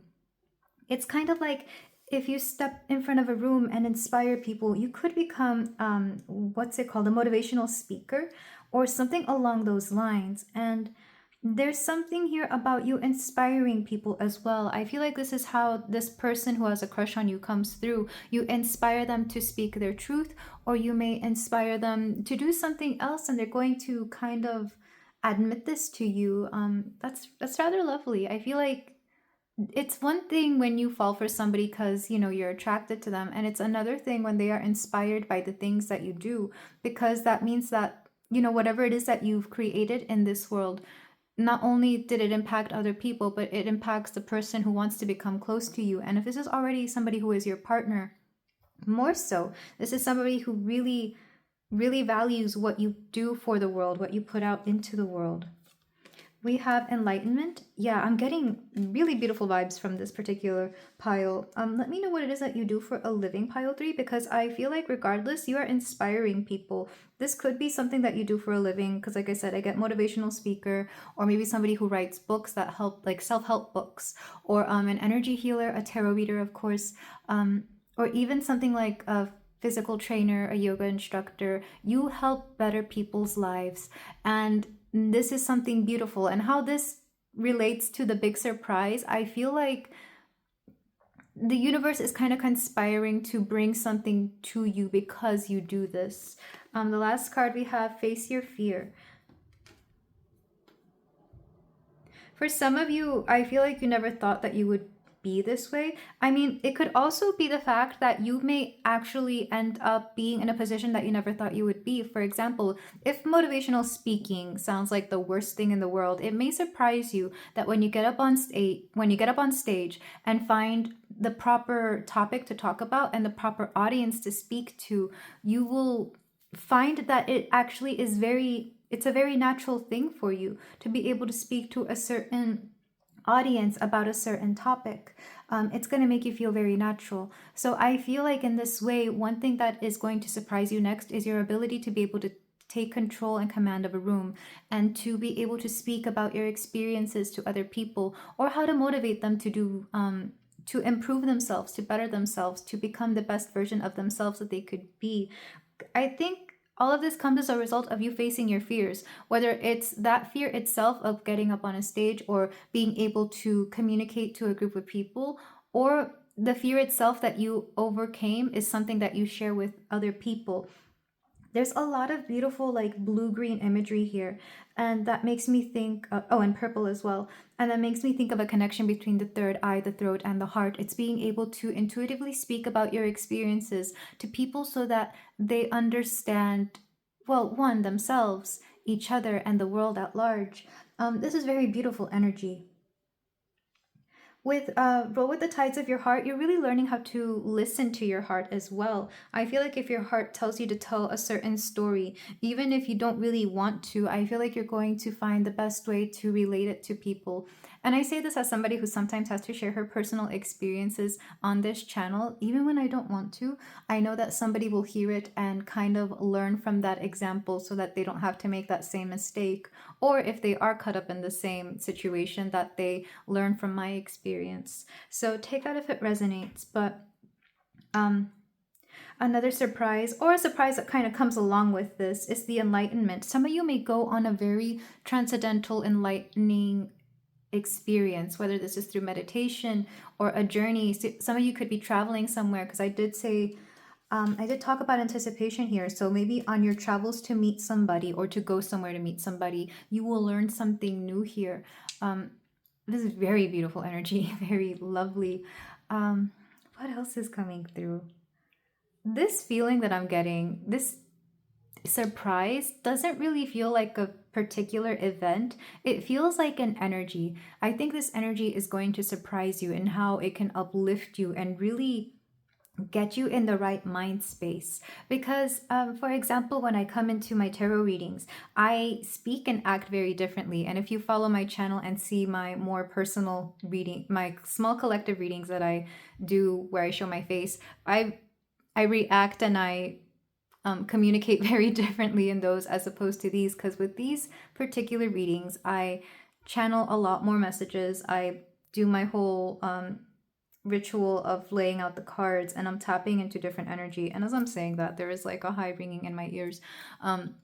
Just confirming that I take on several personas, if you will, even within my own channel, depending on what it is that I'm doing. I think some of you are going to come into that. You're going to be surprised with how different you can communicate certain things to different audiences. Let's go ahead and get your astro dice. So we have Virgo, and that makes sense. I was talking a lot about this beautiful calm energy and a way of expressing yourself. We're talking a lot about communication here, specifically very calm communication. We have Pluto. Some of you could be Pluto in Virgo, and that generation, that's my parents' generation. I want to say that's about late 60s, early 70s. So you could have been born around that time, or you could be dealing with that group of people. I did talk about an audience, and that may be your key audience that you are relating to. We also have the 12th house. So some of you could have Virgo in the 12th house, but mostly it's overcoming your fears. Because the 12th house can talk about our downfalls. It can talk about the things that we have a hard time processing. And I'm saying this with someone who has both her moon and Mars in the 12th house. The 12th house energy is really a very healing energy. So, whatever you've got going on in there, in your youth, that may be the hardest thing that you have to overcome, that you have to deal with. And even throughout your life, you may have like certain downfalls there. But if you learn to really work with that, if you learn to strengthen that particular planet or whatever that sign rules over in your chart, you actually become quite an expert in it. Very beautiful energy. So some of you, Pluto in the 12th house could be trouble relating to your generation, because I always take Pluto to mean generation, like the community at large. It could also be the way you transform yourself. So maybe in the past you've had trouble relating to people. And now, as you've gotten older, you understood that the audience that you always had before you was the wrong audience, and you were actually trying to gain a different one, or trying to, well, not trying to gain one, but you were trying to relate to one that actually wasn't for you. And now you're trying to a different audience, and this one responds way better. For a lot of you, it's got to do with generational differences. So this could be way older or way younger. It's kind of like when people say, I feel like I was born in the wrong generation or the wrong decade. It's that kind of mentality. And that might actually be true, depending on your situation, pile 3. With Virgo, I'm also getting something here about organization, because I associate that sign with emotional well-being, bodily well-being, like being health conscious. But I'm also thinking of like organizing your life, getting your life in order, getting your life together. You could have Virgo in the 12th house. If so, that could mean that you either have Virgo rising as well, or Leo rising. So whichever one resonates more. But yeah, let's get your runes. Very spiritual pile, that's for sure. For my pile 3. Okay, we have the resource. You're very well protected, very divinely protected as well. We have Rido, a journey. For some of you, you're traveling somewhere, but for a specific reason. I feel like there's somebody you're going to meet up with there. More than likely, I'm getting like a friend or family member, but in some cases, it could also be, because like I said, there's an undertone of romance here. It could be somebody who ends up being either your romantic interest, if it's a friend, or somebody that you meet your romantic interest through. Let's say you have a friend in a different part of the world, you go there, and it turns out they have like the perfect friend for you, who can also be a little bit more than a friend. And then we also have, this is Awa's safety. So if you are traveling, you're very divinely protected. You are going to be very safe. Because I know, especially like if you're a woman traveling alone, there's a sense of like, am I going to be safe? Am I going to be fine? You're going to be completely safe because you are divinely protected, and you have a lot of people looking out for you. I do feel that your safety is going to be prioritized, not just by your friends and family. I kind of see wherever it is that you're going, you're going to be surprised to see that the authorities there, or that the people there, really do take care of their people, which I know kind of sounds odd, or they make it a point, like, and I'm bringing up gender roles here because I feel like this is a thing, especially for women. If you go somewhere or you feel like you're not going to be safe because you're a woman traveling alone, this particular area that you're going to, they're going to note that. I feel like people, like even just people working wherever it is that you're going, like at the airport and such, they're going to make sure that you're taken care of. And I know that sounds odd, but I actually had an experience not too long ago at an airport where the people were so kind and so friendly that they really made us feel at home. They made us feel very safe when we were having to have a, God, what was it, 8-hour layover at the airport. It was very wonderful. I love the city of Istanbul, or the airport, the Istanbul airport, for that. So if you're from that area, thank you. I hope the rest of the people in your city are just as kind as the ones that we happen to meet there. But yeah, there's something here about just overall a lot of love here. There's a lot of love in this pile. So let's go ahead and move on to the tarot portion. I really wish I was able to convey in words like the feeling I'm feeling right now, because both of my ears now are like, I have a very high frequency, letting me know that there are like angel and guides around you, guiding you in every which way, allowing you to make the best decisions possible, and like opening up channels for you. Both metaphysical, of course, like when we're channeling energy, and those maybe on TV, maybe on if anyone watches TV anymore, or on social media. So somebody's ancestors or guides or angels think that channels are like every other thing that you watch on social media, and they're making it a point to get things into your algorithm that you need to watch or see. So if you ever feel, I mean, it could be AI as well, like mind reading or whatever the conspiracy theory is, but I feel like, call me weird, I think AI sometimes works with our energy. Like, I'm sure there's a scientific way to how the algorithm works, but I feel like over time it's going to learn how to sense our energy. And that could be scary or not, but I don't know. I don't know. That's just me. So let's get your tarot. So we're going to see what other surprises are coming through for you. And I am going to do an external and internal one. So something on the outside, something physical, something that you can touch, smell, feel. What kind of surprises are we having here for my pile 3? We have the Seeker of Daggers. How am I meant to take this? I feel like a lot of you are learning how to communicate better. So this could come through in the way your voice sounds. Either you become a lot more clear and concise, or even louder. I know a lot of people struggle with the what's it called, the amplitude of their voice, how loud it can be. I know I used to be that way. I still am sometimes. I used to be very quiet, but having a channel like this really helped me learn how to communicate better, and I think it still is. I'm improving every day. If you go back and watch my first videos, I'm like quiet as a mouse and so unsure of the things I'm saying, and like the more time that I have here, the more that I learn to say things well. So I feel like a lot of you, you're going to start orating in a better way. It could also be, I'm sorry for that very loud noise. Take that as confirmation if you want.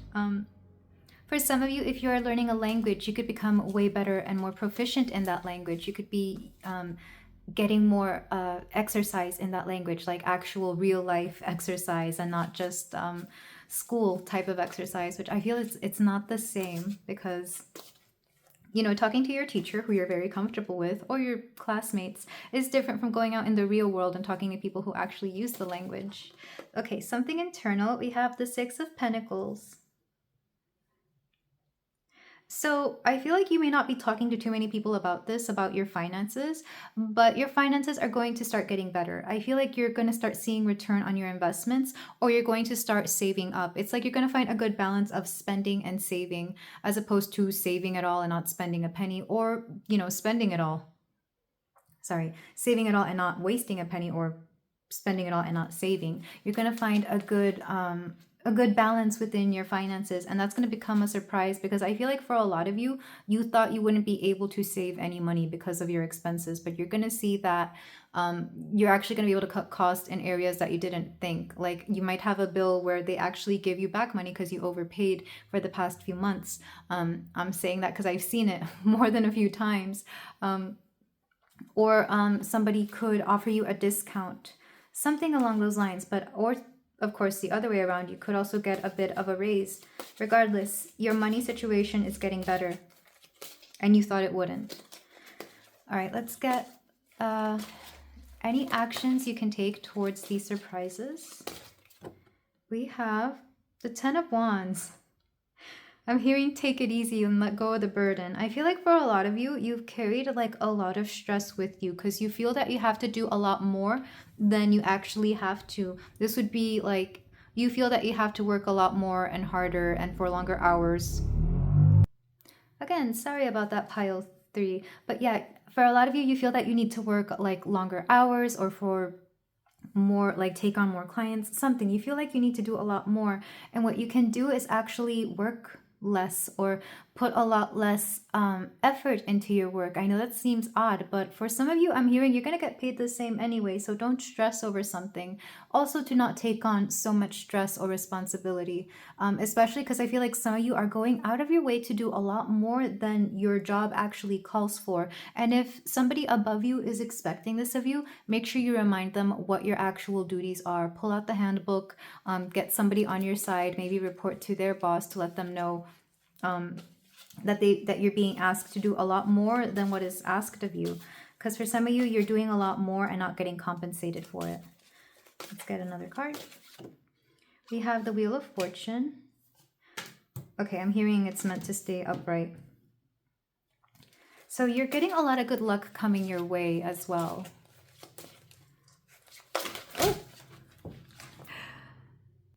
Pile 3, the amount of distractions that I've gotten in this reading are kind of ridiculous. So for some of you, you might be getting a lot of distractions coming soon. I don't know if that's a surprise or not. Maybe some of you are used to it, and maybe some of you just weren't expecting that many. But do know that they will work out in your favor.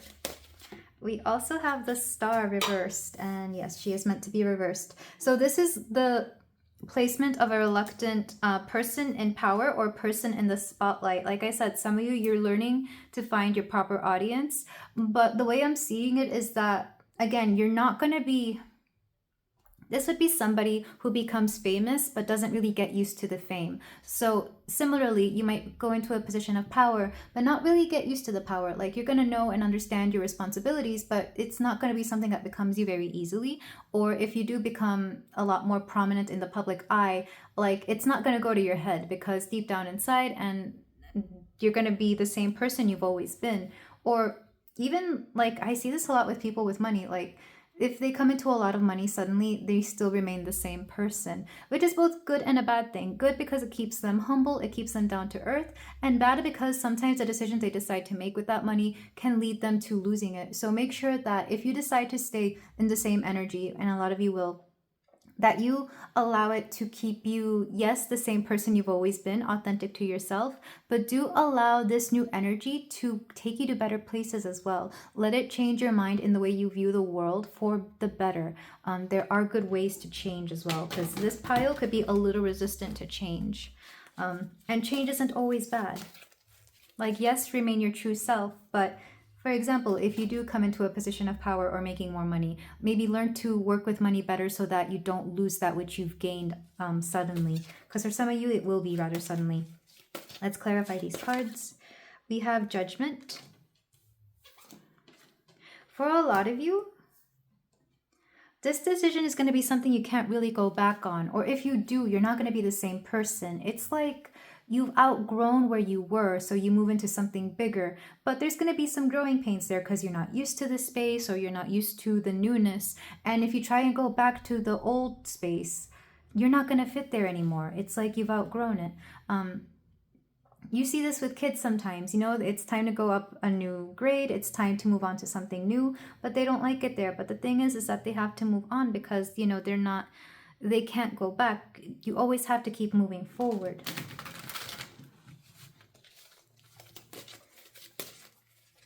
Let's get more cards. We have the Five of Cups.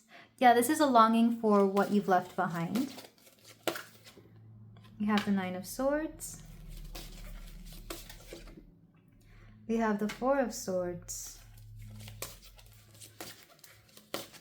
And how to better handle this? We have the Eight of Wands. Like I said, for a lot of you, you're going to get put in a situation rather fast, to the point where you didn't really process your emotions, your feelings. So in the times of silence, in the times between whatever it is that you're doing, you're going to find yourself kind of thinking about the past, holding on to the past, and maybe learning to process it a lot more. Because we have the Nine of Swords here, letting me know that you're going to have maybe a little bit of anxiousness, maybe a little bit of anxiety, or even for some of you, it could feel like moments of depression because you feel that you haven't really mourned that which you've left behind. But with the Four of Swords reversed, it lets me know that you will be doing enough that you won't let it keep you down. It's like, yeah, you kind of long, it's a homesickness that I'm feeling, or a longing for the past. But because you're going to be doing so much, it's going to help you move on from the situation. But just do make sure to pay attention to your feelings and make sure you're taking care of yourself, because you may kind of resist having to process this. You may kind of resist having to think about the past because you want to move forward, or because you're being told to move forward. Back of the deck, we have Nine of Cups. And what I'm seeing is that in the end, you will be, overall, with this decision that comes upon you, or that you make, or that is made for you, you will end up being happier in the long run. Like, this is going to be a wish fulfillment. For a lot of you, this is something that you've wanted for a long time. But that doesn't mean that you're not going to be sad that a past situation, event, or version of you is over. Underneath the Nine of Cups, we have the Seven of Cups. Is our decisions. I feel like you're going to be having a lot of options now, and you could get a little overwhelmed, but that's okay, because having a lot of options is better than having no options. But I feel like you're really going to learn how to find your people, because underneath that we have the Four of Wands. And for me, the Four of Wands is a celebration. It could also be, it could be a family reunion of some sort, or even like situations where you know you will come back to that old space because you're going to keep being called back to it. So let's say you're leaving your hometown for a new town, and you miss your old town very dearly, but you know you can't make the money that you need to make there, or you can't do your career there because that's not where it flourishes elsewhere. So when you go back to your old town, this will be during, you know, of course, the holidays, or whenever there's a certain party or something like that. So there is comfort in knowing that you will be able to go back from time to time. But overall, this next new surprise is going to be that of a wish fulfillment that you didn't think was possible, as well as stepping into new energy that you didn't think you'd be able to. But it was always fated for you to get there. I just think you didn't realize how, I'm not saying it's going to be difficult. I just think you didn't realize how many emotions would be stirred when this finally happened, or how you would feel, how you would react when this finally happened. And for a lot of you, this is actually going to benefit your finances and or your career. So I feel in that regard, you don't regret it, but you will also be able to go back. I feel like it's not a final goodbye. You will also have the option to go back. But like I said, it's like moving to New York City versus staying in your hometown. I don't think this place you go to will be your permanent home either. I just think it's going to be something you've always really needed. But let's go ahead and get the last of your cards. For my pile 3, what is their next surprise? And where are the cards? Okay, I'm going to start with the tea leaves.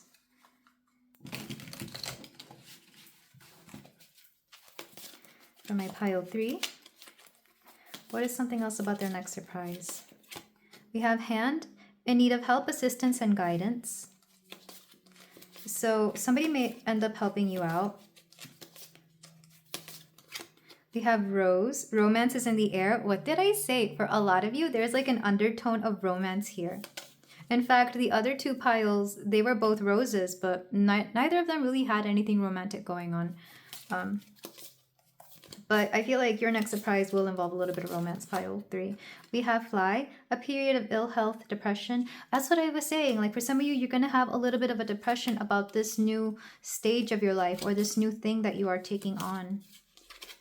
We have Casket, someone going out of your life, or the end of a situation. Yeah, and this is something that you can't really go back on. So the end of a situation here is the end of an old version of your life, or an old way of living.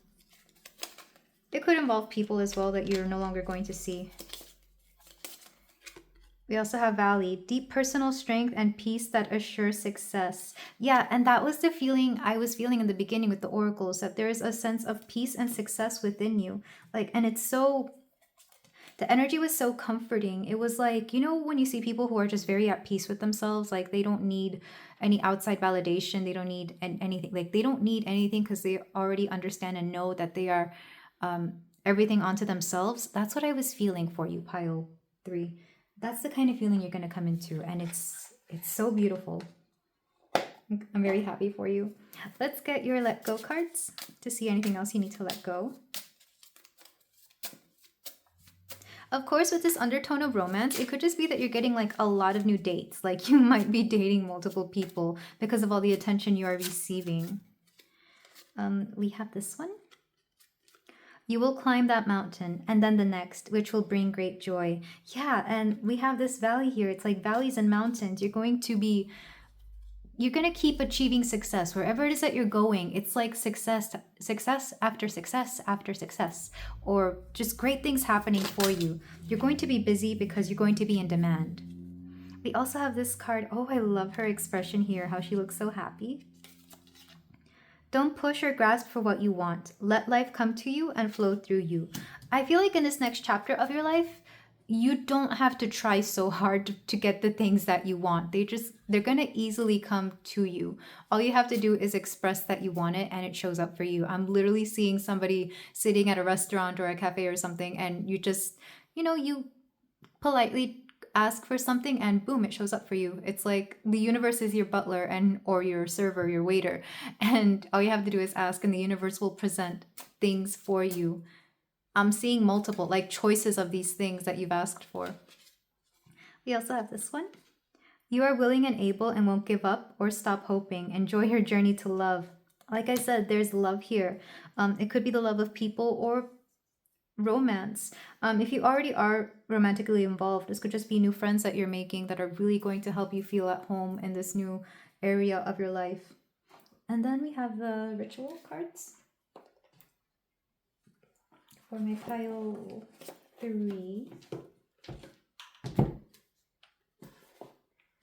So and these are going to be things that you can implement into your life that may help you with this next surprise.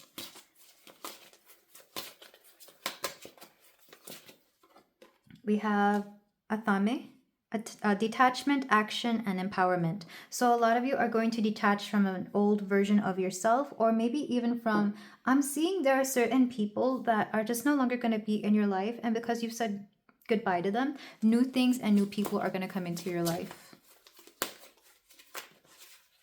I'm specifically seeing, for those of you in the dating field, like if you said goodbye to all your past situationships because you've had to move, you're going to get like a whole new level and type of people coming through for you. So you're letting go of a bunch of dusties in your old living space, and in this new one there's going to be like way better looking ones, nicer ones, people who are just top tier, top notch quality people that you can choose from. It's going to be a variety of them as well. Like I don't know, that makes me smile for some of you. That's really cute. You're getting better dates now, pile 3, if you're looking for them. Same thing with friends. If you're looking for friends, you're going to get better friends. We have pink, love, romance, and friendship, and just hitting that home. And then we have mugwort, omen, mysticism, and ceremony. So mugwort to me is, I was always taught that it was used for lucid dreaming, but it could also be very protective dreaming. It's a very protective herb for when you are sleeping at night. I know some people put like a little pillow of it, a little small sachet of it around their bed or underneath their pillow. I wouldn't recommend burning it. It smells like wet paper. It's not my favorite smell, but if you want to burn it, you can, like as incense or with sage. But this is where I leave it, pile 3. Thank you so much for letting me read for you for your next big surprise. Again, if you would like to join the giveaway, go ahead and like, comment, and subscribe, and I will see you in the next reading. Take care. Hello there, pile 4. If you chose the, what are these called again? The sweet pea flower, then we have your reading here for you about what your next big surprise is. And if you didn't catch it in the intro, I am doing a giveaway.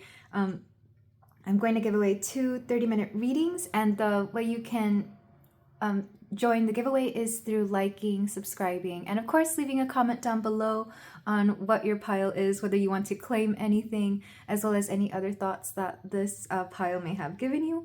And a little side note, just because I've been going through some comments lately, I'm only going to choose comments that are, of course, positive, not to be mean or anything, but if someone's out here just, trying to insult me, I don't think I'm gonna want to choose them for a free giveaway reading. I'm gonna do this for my loyal, sweet, and very perceptive viewers. So let's go ahead and see what your next big surprise is.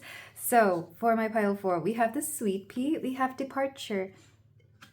This Sicilian monk Franciscus Cupani was responsible for introducing sweet peas to the rest of Europe when he sent seeds of a number of institutions to a number of institutions. Where are they? They are associated with comfort and a pleasant departure, the perfect goodbye gift to thank a gracious host. They are also thought to provide protection and good luck. So with departure, I'm thinking of an airport. Some of you could be traveling, and some of you could, of course, be leaving something behind. And it's going to come as a surprise because I feel like you didn't expect to leave this so soon, or you didn't expect to leave it so suddenly. This could be a workplace situation. This could be a living situation. I'm really getting an environment that you are leaving, not so much people and not so much a habit, though of course that could be the case. But it feels like a change of environment for a lot of you, and maybe some of you have been wanting this. Like, if for example, if you're trying to sell your house or get a job elsewhere that is far away from where you live, of course you're going to want that departure. But I feel like, yeah, you're going to be leaving behind something, and it's going to be bittersweet. I feel like it's not going to be a difficult transition. We also have success. Oh, I like this card. Right after that, like I said, if some of you are looking for a promotion and it's far away, I feel like this will be something that is your next surprise. We have let go, Barry. And of course, along with leaving something behind, there are things that we need to let go. But for whatever reason, this card comes off as more like an internal conflict of having to let some specific block, or maybe a mindset that has been keeping you back. I feel like you're going to let go of something finally. I'm thinking of I'm hearing money mindset or a success block around certain things. Like maybe if you've had trouble, I'm thinking of somebody who's like, for example, been trying to get a promotion for years and years, and it's like you finally let go of a particular mindset, and that allows you to go forward. Something about concentration as well, which is really appropriate considering that there's a lot of background noise today. I'm not sure if you can hear that, but my neighbors decided that they wanted to do yard work super early in the morning. We have 444, I am protected. Trust your journey. Trust the way your life unfolds, and trust that you are where you need to be at the present moment. So you're definitely protected on this journey. You're definitely protected in this success that you're about to make. It's kind of like, I'm seeing, like, again, if you've been trying for years and years to do something specific here, it's because you weren't ready. Like either your mindset wasn't ready, your skills weren't ready, or just in general, the energy you have around this particular situation, you weren't ready. Because I'm seeing, again, if we're going with the example of a promotion, maybe you wanted a promotion that would take you overseas, but there was a part of you that wasn't ready for the culture shock of overseas, or maybe it was the language or the culture, or some sort of mindset that when you go to this place, you're going to be more equipped for it. Or I'm also thinking of going from like a small town to a big city. A big city can be very very stimulating. You know, there's a lot going on in terms of people, places, and for some people who are not used to that kind of environment, it can be very overwhelming. So maybe you're slowly getting used to bigger and bigger cities, or the city that you're being sent to isn't the most lively of big cities, you know? So instead of New York City, for example, they might send you to Chicago, which is, I'm not sure if I would call it New York light, and I'm not even saying that in a mean way. I love both cities. I'm a Chicago native. I was born there. But there's something a little bit more laid back about the people in Chicago, a little bit more down to earth than somewhere like New York. But that's just me personally. We also have moss agate, trust the growth process. And there's been a similar theme throughout this entire reading of like either a new place and also your own internal growth becoming part of this journey. And there's kind of like, I think it's not going to surprise you that you're growing so much within this reading. It's more that you're going to be surprised by you're going to be surprised how this takes off. You're going to be surprised by the success that this brings in. Because I feel like you weren't expecting to make so much money off of this, or for this particular life change to be so transformative and so expansive.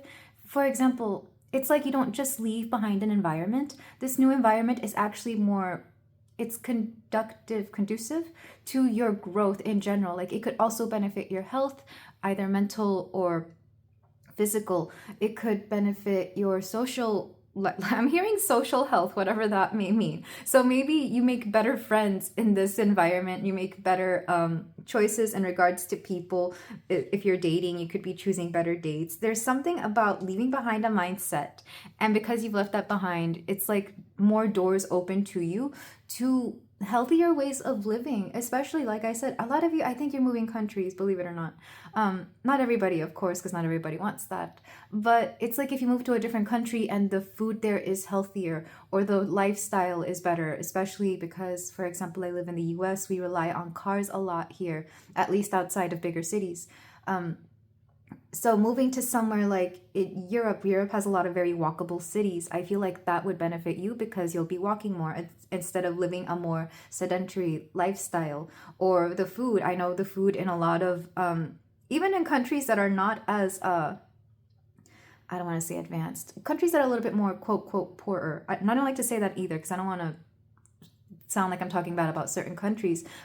Less developed, let's say that. In countries that are less developed, tend to have better foods because they're fresher, because they rely a lot more heavily on farming, on, you know, the food that grows straight from the tree that is then just transported to a market. Those foods tend to be fresher, but the cost of living is also lower. So it, again, wherever you're going, it's impacting the way you live. And of course, it could be a lot more simple if you are staying within the country. You could be going from a big city to a smaller town. And again, I'm thinking of the air quality already is a lot better. And the food does tend to be fresher. I noticed that when I moved from Chicago to a few hours outside of Atlanta, you know, it's a very country kind of area, but the food was fresher, and more affordable. So for some of you, this is a lifestyle change. If it's not actually moving from one place to another, it could just in general be a lifestyle change. And the move could be something very simple from like one neighborhood to another, just because the quality of life is something that you've been needing pile for. It's like, for some of you, you could even have health concerns that you're not even aware of. Maybe it's something, I did say air quality. If you have any sort of breathing challenges, I feel like it could have gotten worse if you stayed where you were. So know that if you're being transported somewhere, it's to better your life in general. So let's go ahead and, oh, you know what I'm also noticing here? This looks like a mosquito. I'm not sure if that's what this insect actually is, but I'm thinking of how something can be draining. Oh my goodness. Yeah, my throat started doing that as soon as I said that. So there's something about the environment you are in, either currently or that you are leaving behind, that was actually draining you. Draining your resources for sure, or your finances, but also the people around you. This could be like if you have certain neighbors that you didn't realize were impacting your mood, your sleep, your quality of life. You could be moving somewhere where the neighborhood is a lot more considerate, or it could be a lot more quiet, or it's just more suitable to your lifestyle. So it makes sense that I'm hearing a bunch of lawnmowers in the background this morning. Not calling out my neighbors or anything. I don't really know them, but this is a very noisy neighborhood. And if you've been on my channel for a minute, then you know this. There's always loud cars. And, well, the kids don't come out as much anymore. But I have a noisy neighborhood. Lovely people. They're just noisy. Okay, so your Astro Dice, we have Virgo. We have the first house. I'm hearing putting yourself first, which makes sense for the first house. It's the house of images, appearances, of what you present to the world. It's the house where our ascendant starts, our rising sign. So there's something here about the way you present yourself to the world will be very different, because in this card, underneath success, there's a panther or a jaguar. I'm not sure what you call this gorgeous black wild cat. And there's even like a little, are these a cockatoo, this bird? But they're there, but they're rather hidden. So there's something here about you coming to the forefront. You're going to be either your work, if not you yourself, are going to be more prominent in this next phase of your life.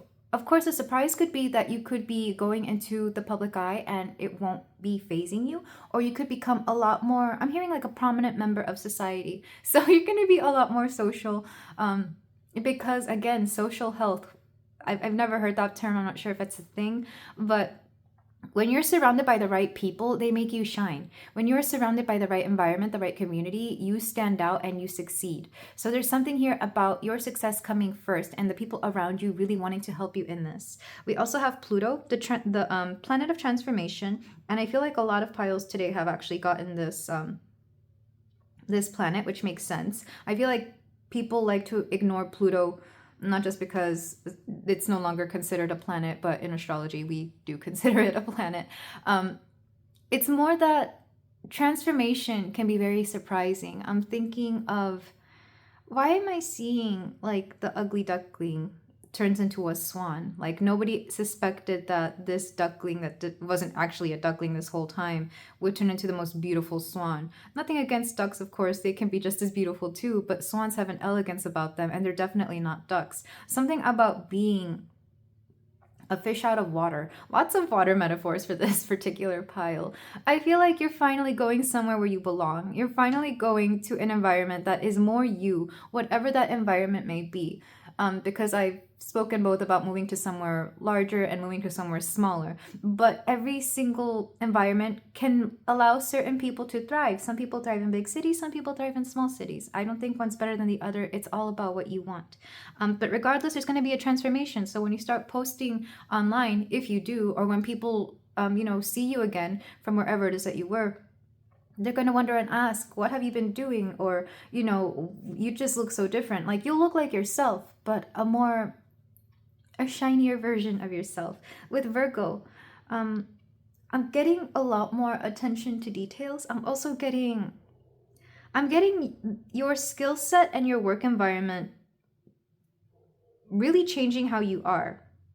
So if you're switching careers, that would make sense. But even if you're not switching careers, again, it's kind of like if the environment you are in allows you to be healthier, allows you to really shine and become the best version of yourself, of course that's going to impact the way your career is or the way you work. It's going to give you more energy, or it's going to give you just a healthier mindset. It's like if you move to somewhere where you enjoy living, then when you go to work, it's not going to be as difficult because after work you have this beautiful home and community to go back to.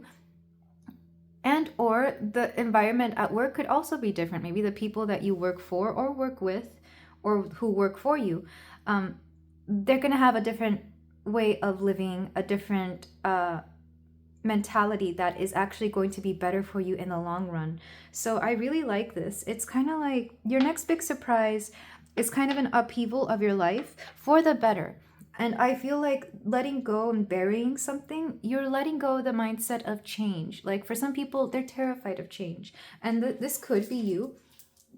But even if you're not afraid of change, maybe there was a resistance there to go somewhere. Maybe you kept coming up with all these excuses as to why you couldn't go. But I'm seeing that you're going to have, it's almost like you're forced there, or you're going to have to make a decision where this choice seems like the only one and there's a reason. Like the universe really wants to open this up for you so that you can see how much better life can be. And if for whatever reason you don't like it, it doesn't have to be permanent, but it's like you're gonna have to experience this, even if just to see the contrast of where you are or were and what this is. So let's go ahead and get your runes. We have, this is Othila, prosperity.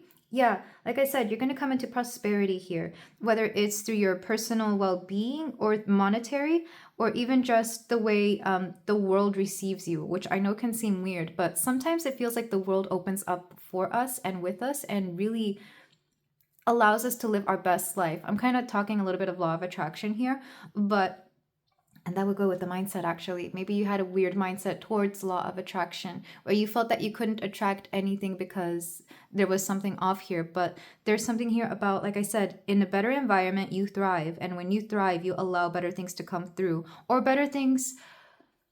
Another way of saying that, because I'm not saying that if you are not in a good mindset, you won't attract good things. I've seen people with terrible mindset terrible mindsets attract wonderful things, but they don't see it that way. They don't really value that thing. I'm sure everybody's known that one person who, for whatever reason, inherits like a lot of money, but they have like either they make terrible choices with it, or they just have, you know, a really bad mentality about it.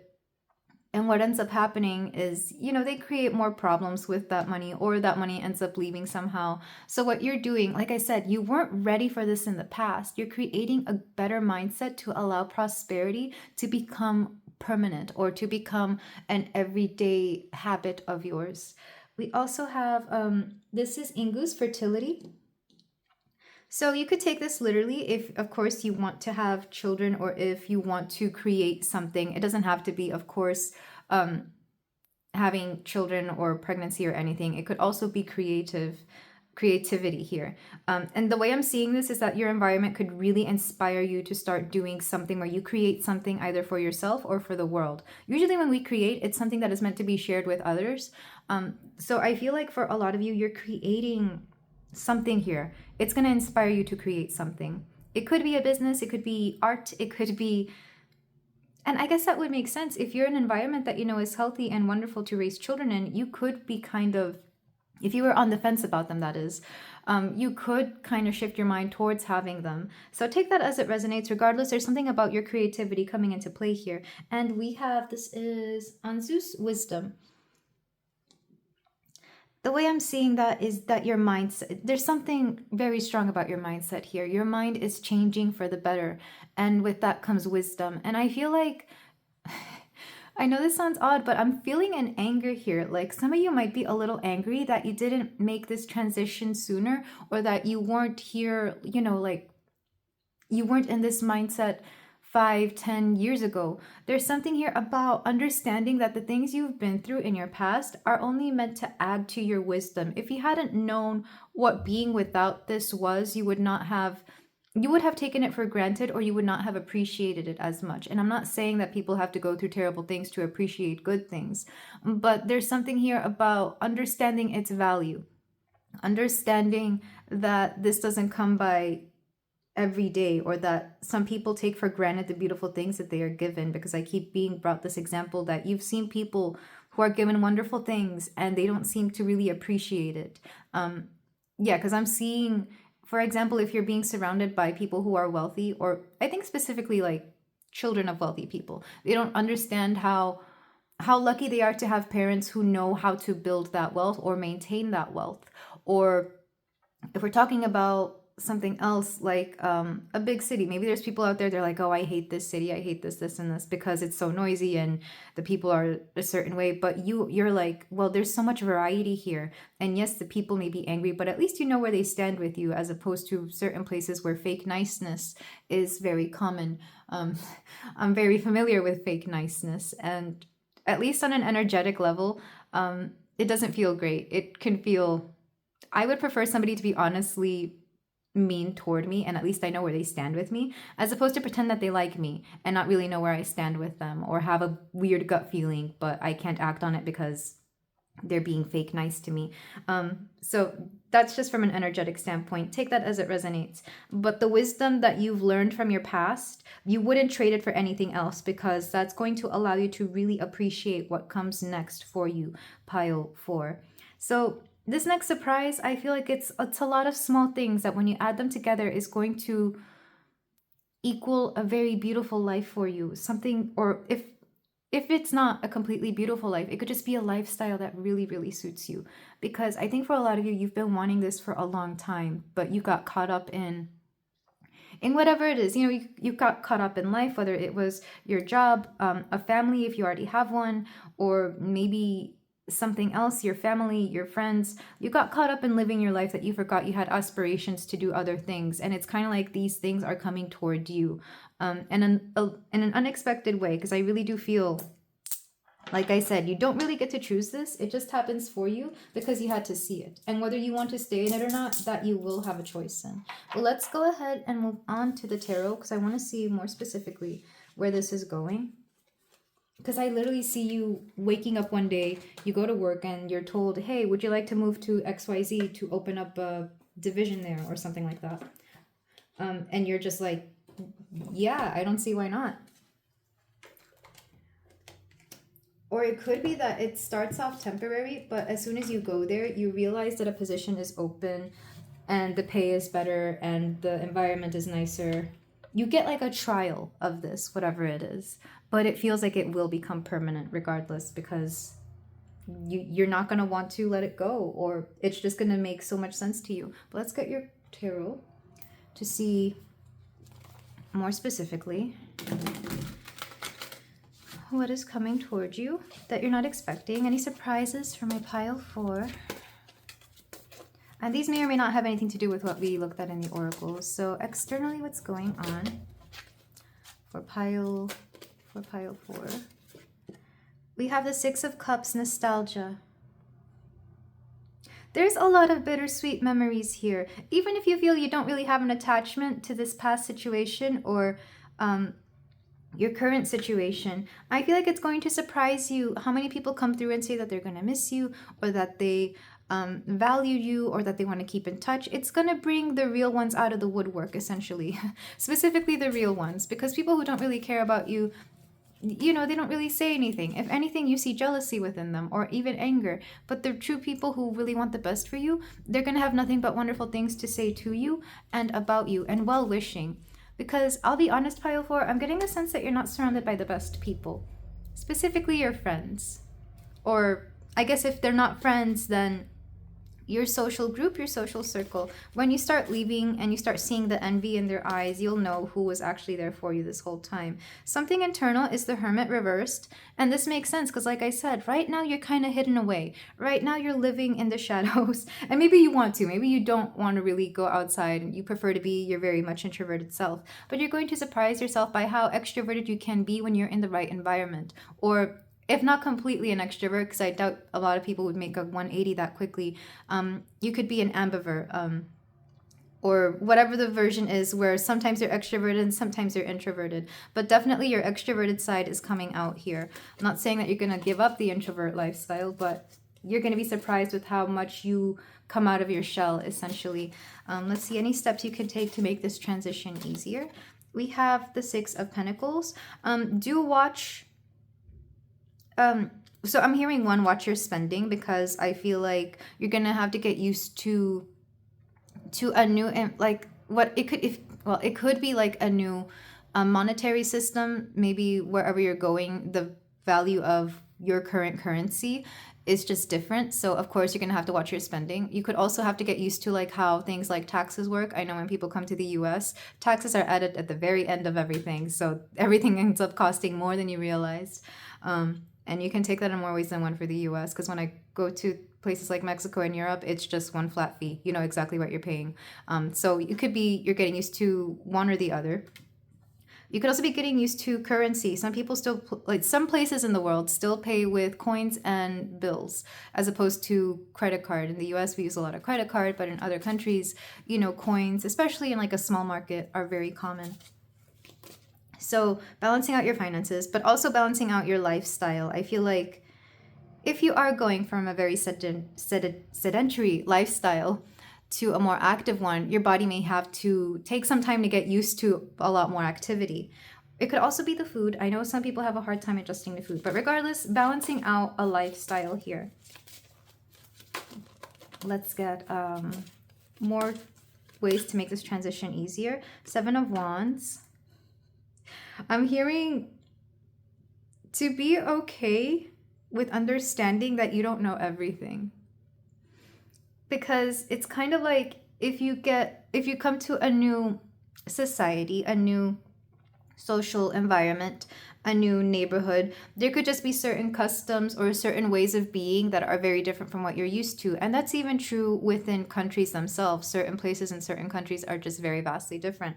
So be okay with understanding that you don't know everything, and don't be hard on yourself for it. Because I have seen people where, you know, the locals will be very kind and try to explain to them how things are done when they clearly see that somebody is not from there. And I've seen people get offended by that. And I'm like, well, here's somebody very kind enough to offer you the advice of how to go about living here. Some people get offended by that. But for you, pile 4, well, one, if you do have this habit, I want you to be very honest with yourself. I don't think there's anything wrong with being called out on something by someone so that you can learn better.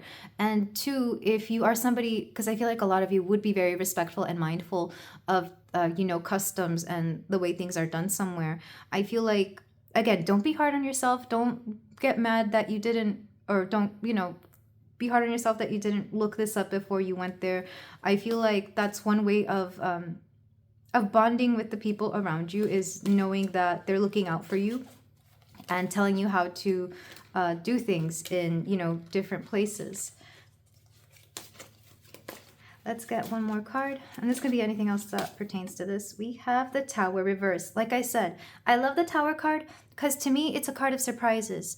But reversed, it's kind of like you're not going to be able to, there's going to be no choice really for you with this situation. And maybe some of you, because I know right now there's been 2 hurricanes going on. Maybe you've been displaced. So again, there was no choice in that. And my heart goes out to you. I send you a lot of love and a lot of prosperity and a lot of success in your move and in, reconstructing what you've lost here. But if it is the case, it could be that in having to leave behind this environment, you go somewhere new and realize that you wouldn't mind being there, that kind of lifestyle would actually suit you a lot more. So for some of you, maybe you have gone through something rather unfortunate, but there is a silver lining here, that maybe you get a glimpse into a world that you may not have thought about living in before, or a lifestyle or an environment. Let's get another card. These are going to be clarifiers for these. So let's clarify the 6 of Cups. We have the 2 of Wands. I'm hearing, what's odd? For those people who are very close to you, I'm thinking of like family or like really close friends. I feel like they're going to make it a point to visit you from time to time, or you're going to make it a point to visit them. There's something here that is still keeping you tied back to your past environment. Let's get a clarification for the Hermit. The Anchor, Emperor energy. Look, I really like this because this means that you're becoming somebody who is used to being in control of your life. And I like this, regardless, again, of whether you are moving somewhere or not. I feel like the biggest surprise for you is going to be how much control you take back over your life here. Because for some of you, I'm kind of finding a mindset that is more important. Maybe for some of you, moving around the world is very common. So when you heard, oh, you're moving from one environment to another, you're like, well, yeah, duh, I do that every year, every few months, whatever the case may be.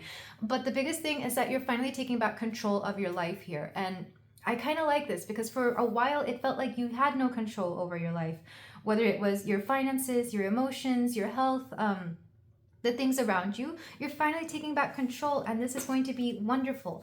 I'm hearing a lot of you you're getting your time back. For some of you, your time was being wasted. It was being dispersed elsewhere to things that you didn't really care about, or to stupid little everyday things. I'm thinking of like traffic, because there are places in the world where, you sit in traffic for hours out of your week, and that could be up to, if you work 5 days a week, it could be up to 5 hours a week. You know what you can do in 5 hours? Take a really nice long nap. You could get actual sleep in. So for some of you, you're taking back control somehow.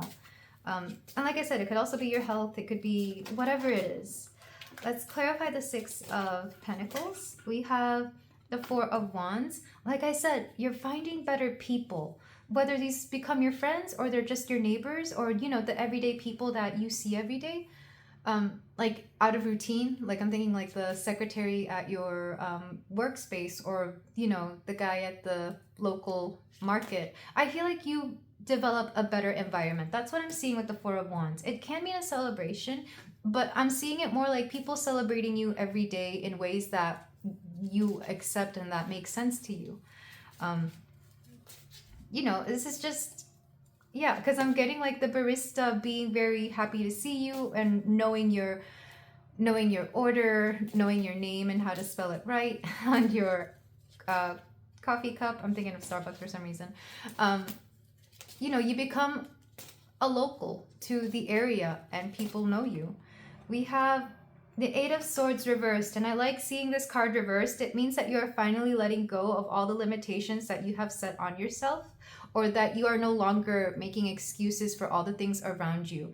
There's a lot to say for accountability with this pile, and I really like this. It's like you're stepping into your power. You're acknowledging that you definitely make the choices you make. Again, I'm sorry for the background noise, but that the choices you make are very much yours, and that you are taking ownership of them, and that you're starting to see less and less distractions, less and less reasons to not go for something here. It wouldn't surprise me that after this particular situation, you go on and do other things that you may not have thought you were able to do before, because those inhibitions are like finally leaving. Ooh, as I say that, like my shoulders started feeling a little sore, because I think some of you have been carrying like emotional or energetic weight of something from the past, whether it was like your family's expectations, or maybe your own expectations that you set on yourself to be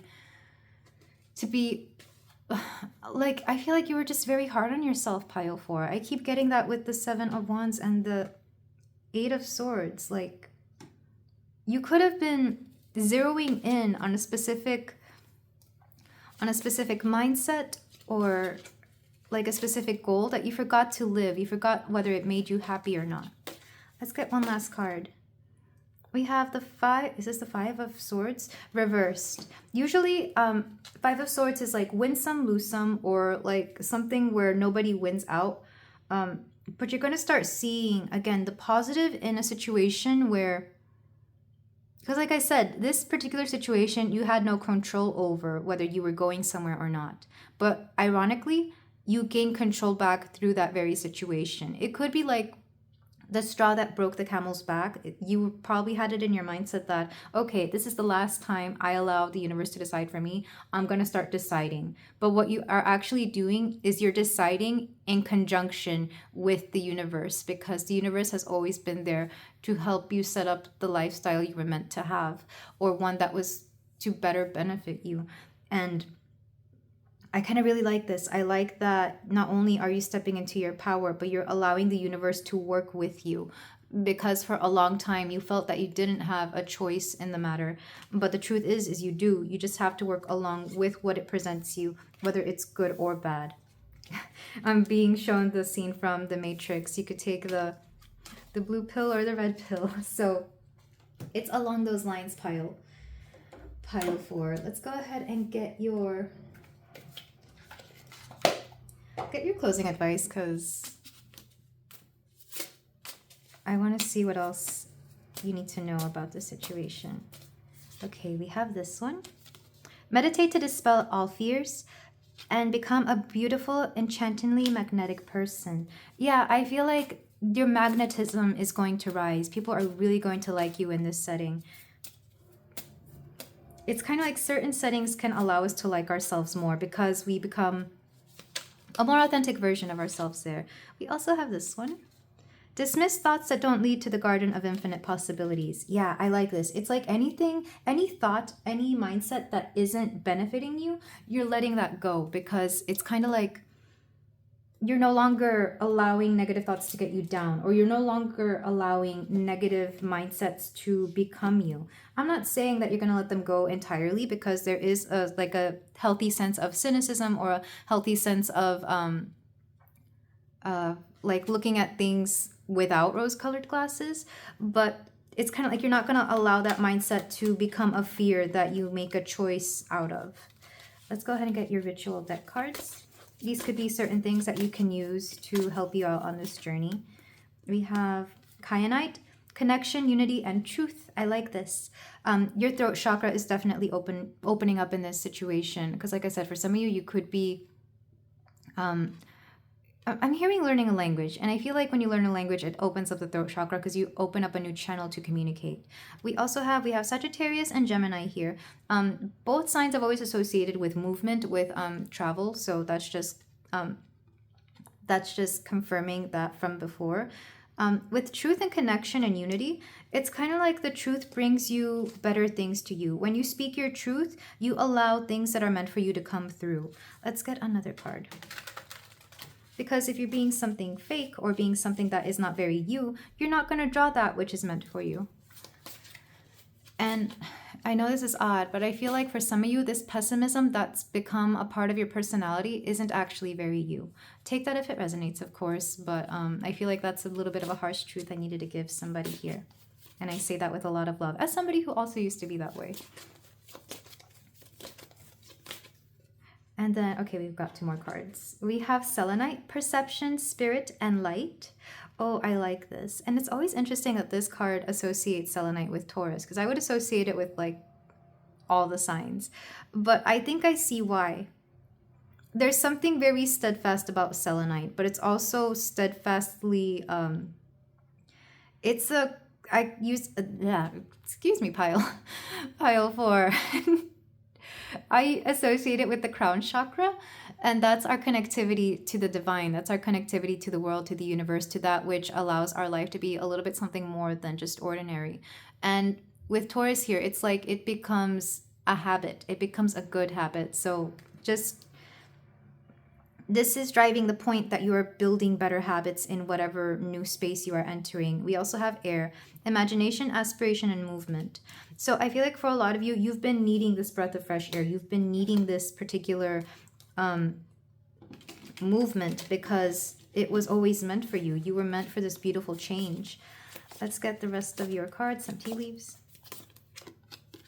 We have purse. Pay attention to your finances. Like I said earlier, you have to make sure you watch your finances for several reasons, not just because of the I'm hearing inflation adjustment for some of you, but also because of how money is handled in your new environment. We have quill. Get back to the basics. Yes, I like this. Getting back to basics, specifically with breathing techniques. For some of you, breathing techniques could really help because both kyanite and air. Well, kyanite I associate with like breathing, the throat, air signs in astrology.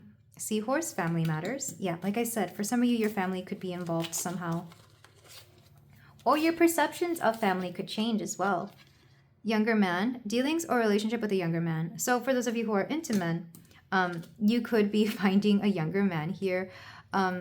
It could also be for those of you who have children, of course, that maybe you have a younger son who is coming along with you, or that could have some, like they could be of importance in this particular transition.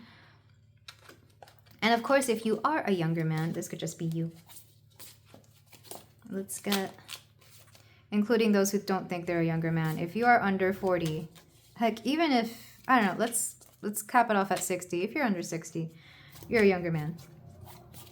And everybody over 60 is a younger man at heart. We have Beryl. You feel something is lacking in your life, perhaps love, money, or goals. Yeah, and that's what I was getting, that whatever the situation is, this feeling of lack will no longer be there, or it will lessen. Like that feeling of lack is going to become less.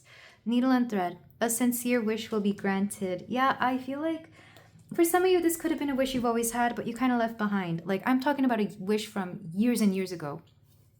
And it's finally coming true for you. And I truly love this for you, pile 4. And this is where I leave you. Thank you so much for letting me read for you. Again, if you would like to join the giveaway, you can comment down below of anything you would like to claim from this reading, or anything that you may not like to claim, or whatever your thoughts may be. Feel free to like and subscribe. You do have to be subscribed in order to participate in the giveaway. And I will see you in the next reading. Take care.